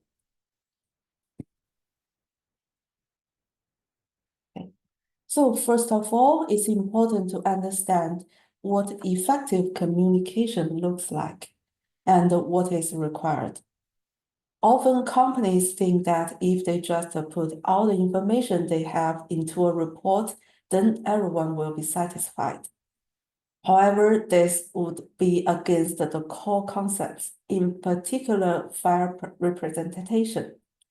In order to achieve fair representation, as one requires information to be clear and concise, the clearest form a disclosure can take will depend on the nature of the information. For example, tables, graphs, diagrams, plus accompanying text. To be concise, disclosures need to avoid boilerplate information, unnecessary duplication of information, and to use clear language. Okay. So some preparers watching today might be thinking to themselves that they still don't see what all the fuss is about. Perhaps their experience focuses on standalone sustainability reports, or they haven't had much interaction with external audit. To the accountants watching, I say be kind to your colleagues, help them understand the difference in rigor that is required in data collection, systems, oversight, sign-off for an annual report. The ISSB standards require that disclosed information shall be material, connected, and aggregated or disaggregated. This information shall also include comparative information and be restated as necessary. And finally, companies shall avoid unnecessary duplication and cross-reference appropriately.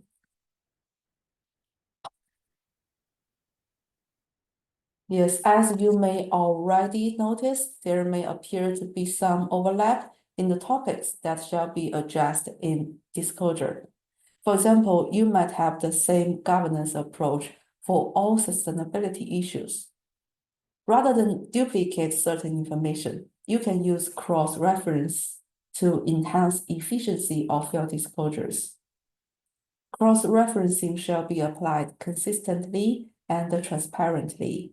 It shall not result in the information becoming more difficult to understand. Yeah. So on this page is another example. So over to you, Lois. Thanks, Bella. And yes, this example is from a company called CRH, which supplies a range of products for the construction industry, and it's based in Ireland.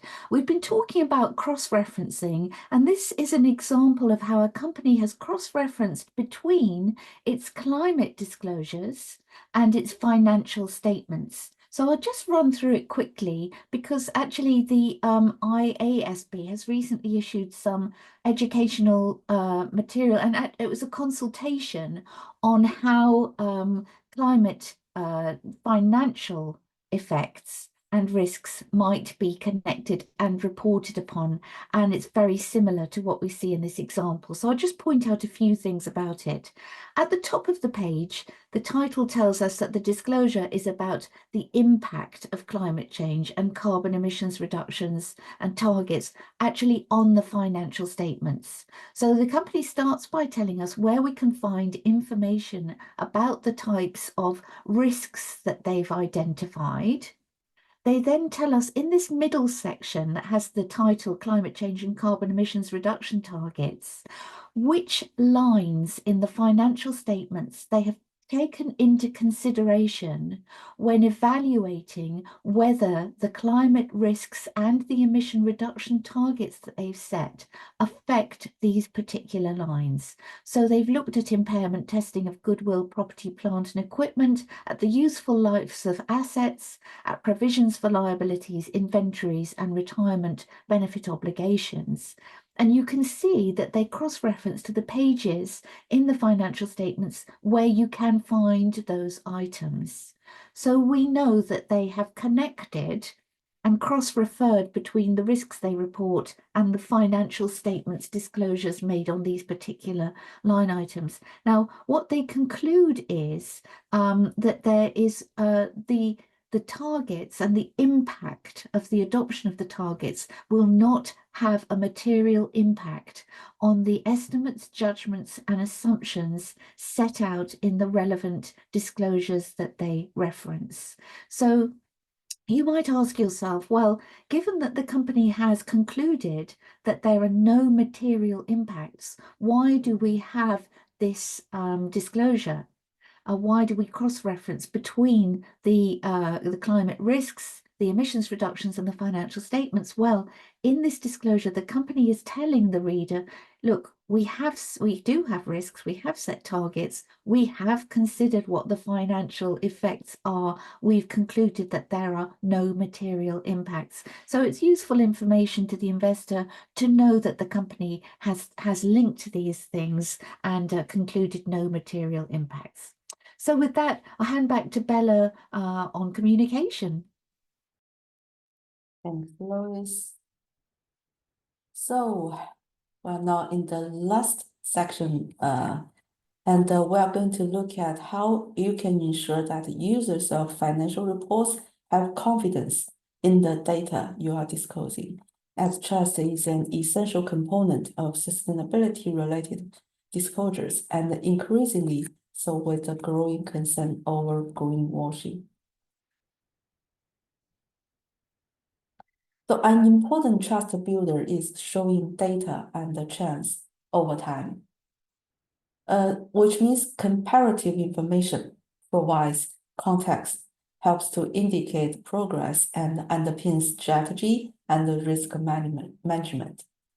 And this comparative information can be qualitative and quantitative. And in terms of showing data and trends over time, it means errors should be restated as well. And companies sometimes express concern with sharing information they deem to be sensitive or that if shared could deplete their competitive advantage. These standards relieve an entity from disclosing information about a sustainability-related opportunities if that information is commercially sensitive. If this is a concern you have, there is further detail you can read in the handout. And finally, it's important to build confidence by providing clear statements of compliance. So a company that complies with all requirements in the SSB standards is required to make an explicit statement of compliance. This is the same requirement as IFRS accounting standards. And also new guidance published by the IFRS Foundation on a guide for companies as investors call for voluntary application of ISSB standards.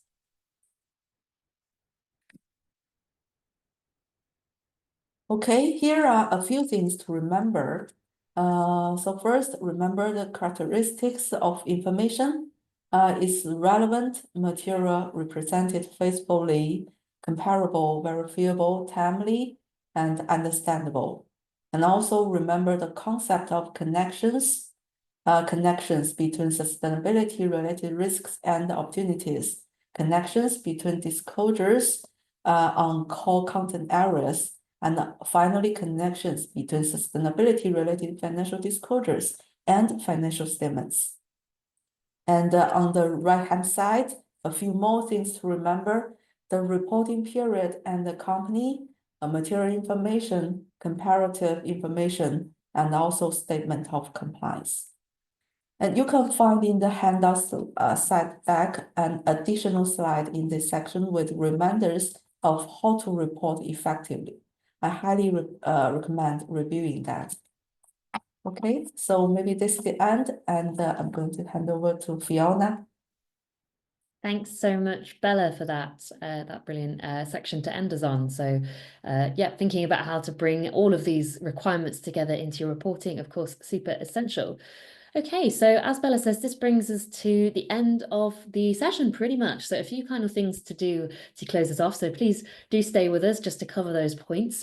So last thing just to cover quickly was just to get you to reflect on this. So unfortunately, for some reason, I'm missing a slide in Menti that would give us the opportunity to share these in Menti. So apologies for that. But I think what we'll do is ask you just to share any thoughts in the chat if you have them. So just a brief reflection question. And again, something you can build out further in your disclosure plan homework handout if you would like to.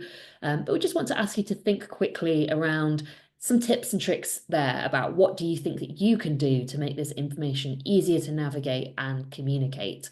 So this is thinking around, you know, perhaps if you're moving from having a standalone sustainability report to integrating information into your annual report, what are the navigation tips that you might choose to adopt to bring this disclosure together to help make it connected, as Bella mentioned in some of the sections there. So here's the question for you. As I said, unfortunately, it's not in Menti, but if you want to share in the chat, we'll just take a moment.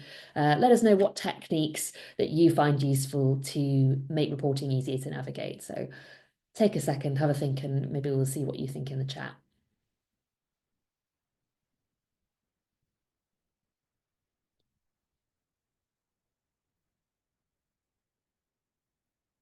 I'm sure everyone's got a few ideas. I know we've given you lots to think about in this session, probably a bit tired, but if anyone wants to share, that would be great.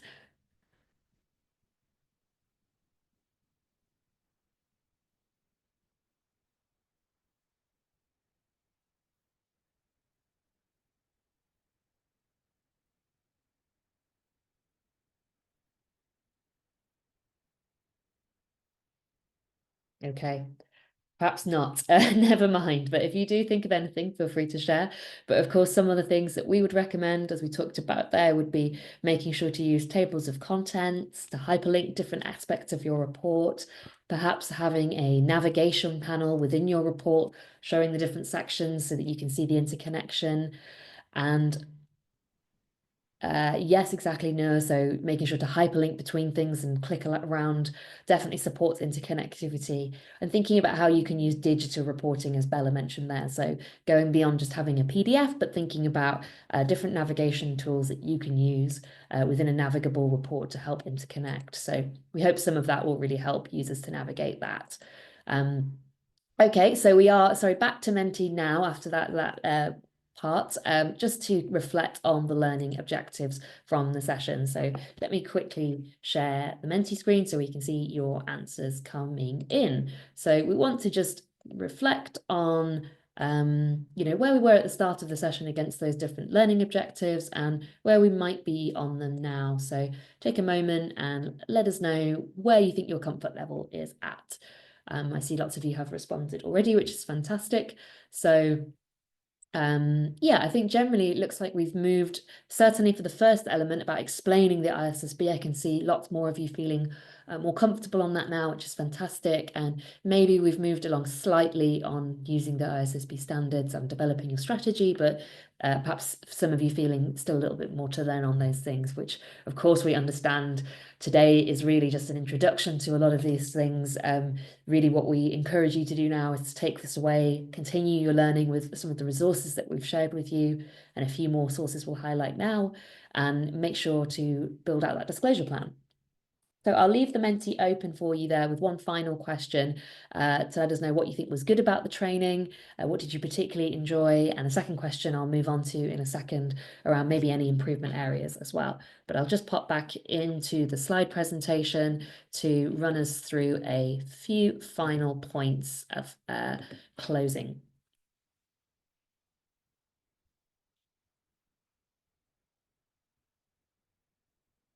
Okay, so finally, we've mentioned the homework exercise a couple of times, but just a quick reminder, Lois has shared some links again with you to access this. You have that draft disclosure plan homework element that you can take away, share with your colleagues and work through in your own time. As we said, this isn't mandatory to do and it's not necessary to share with us at all, but we hope that this can really help you to continue your internal thinking and build out your approach.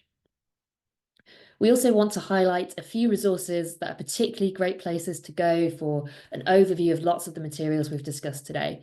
So firstly, we have the IFRS Knowledge Hub, which contains all of the IFRS's content materials. It's regularly updated with new resources, so of course it's a great place to go and to share with your colleagues.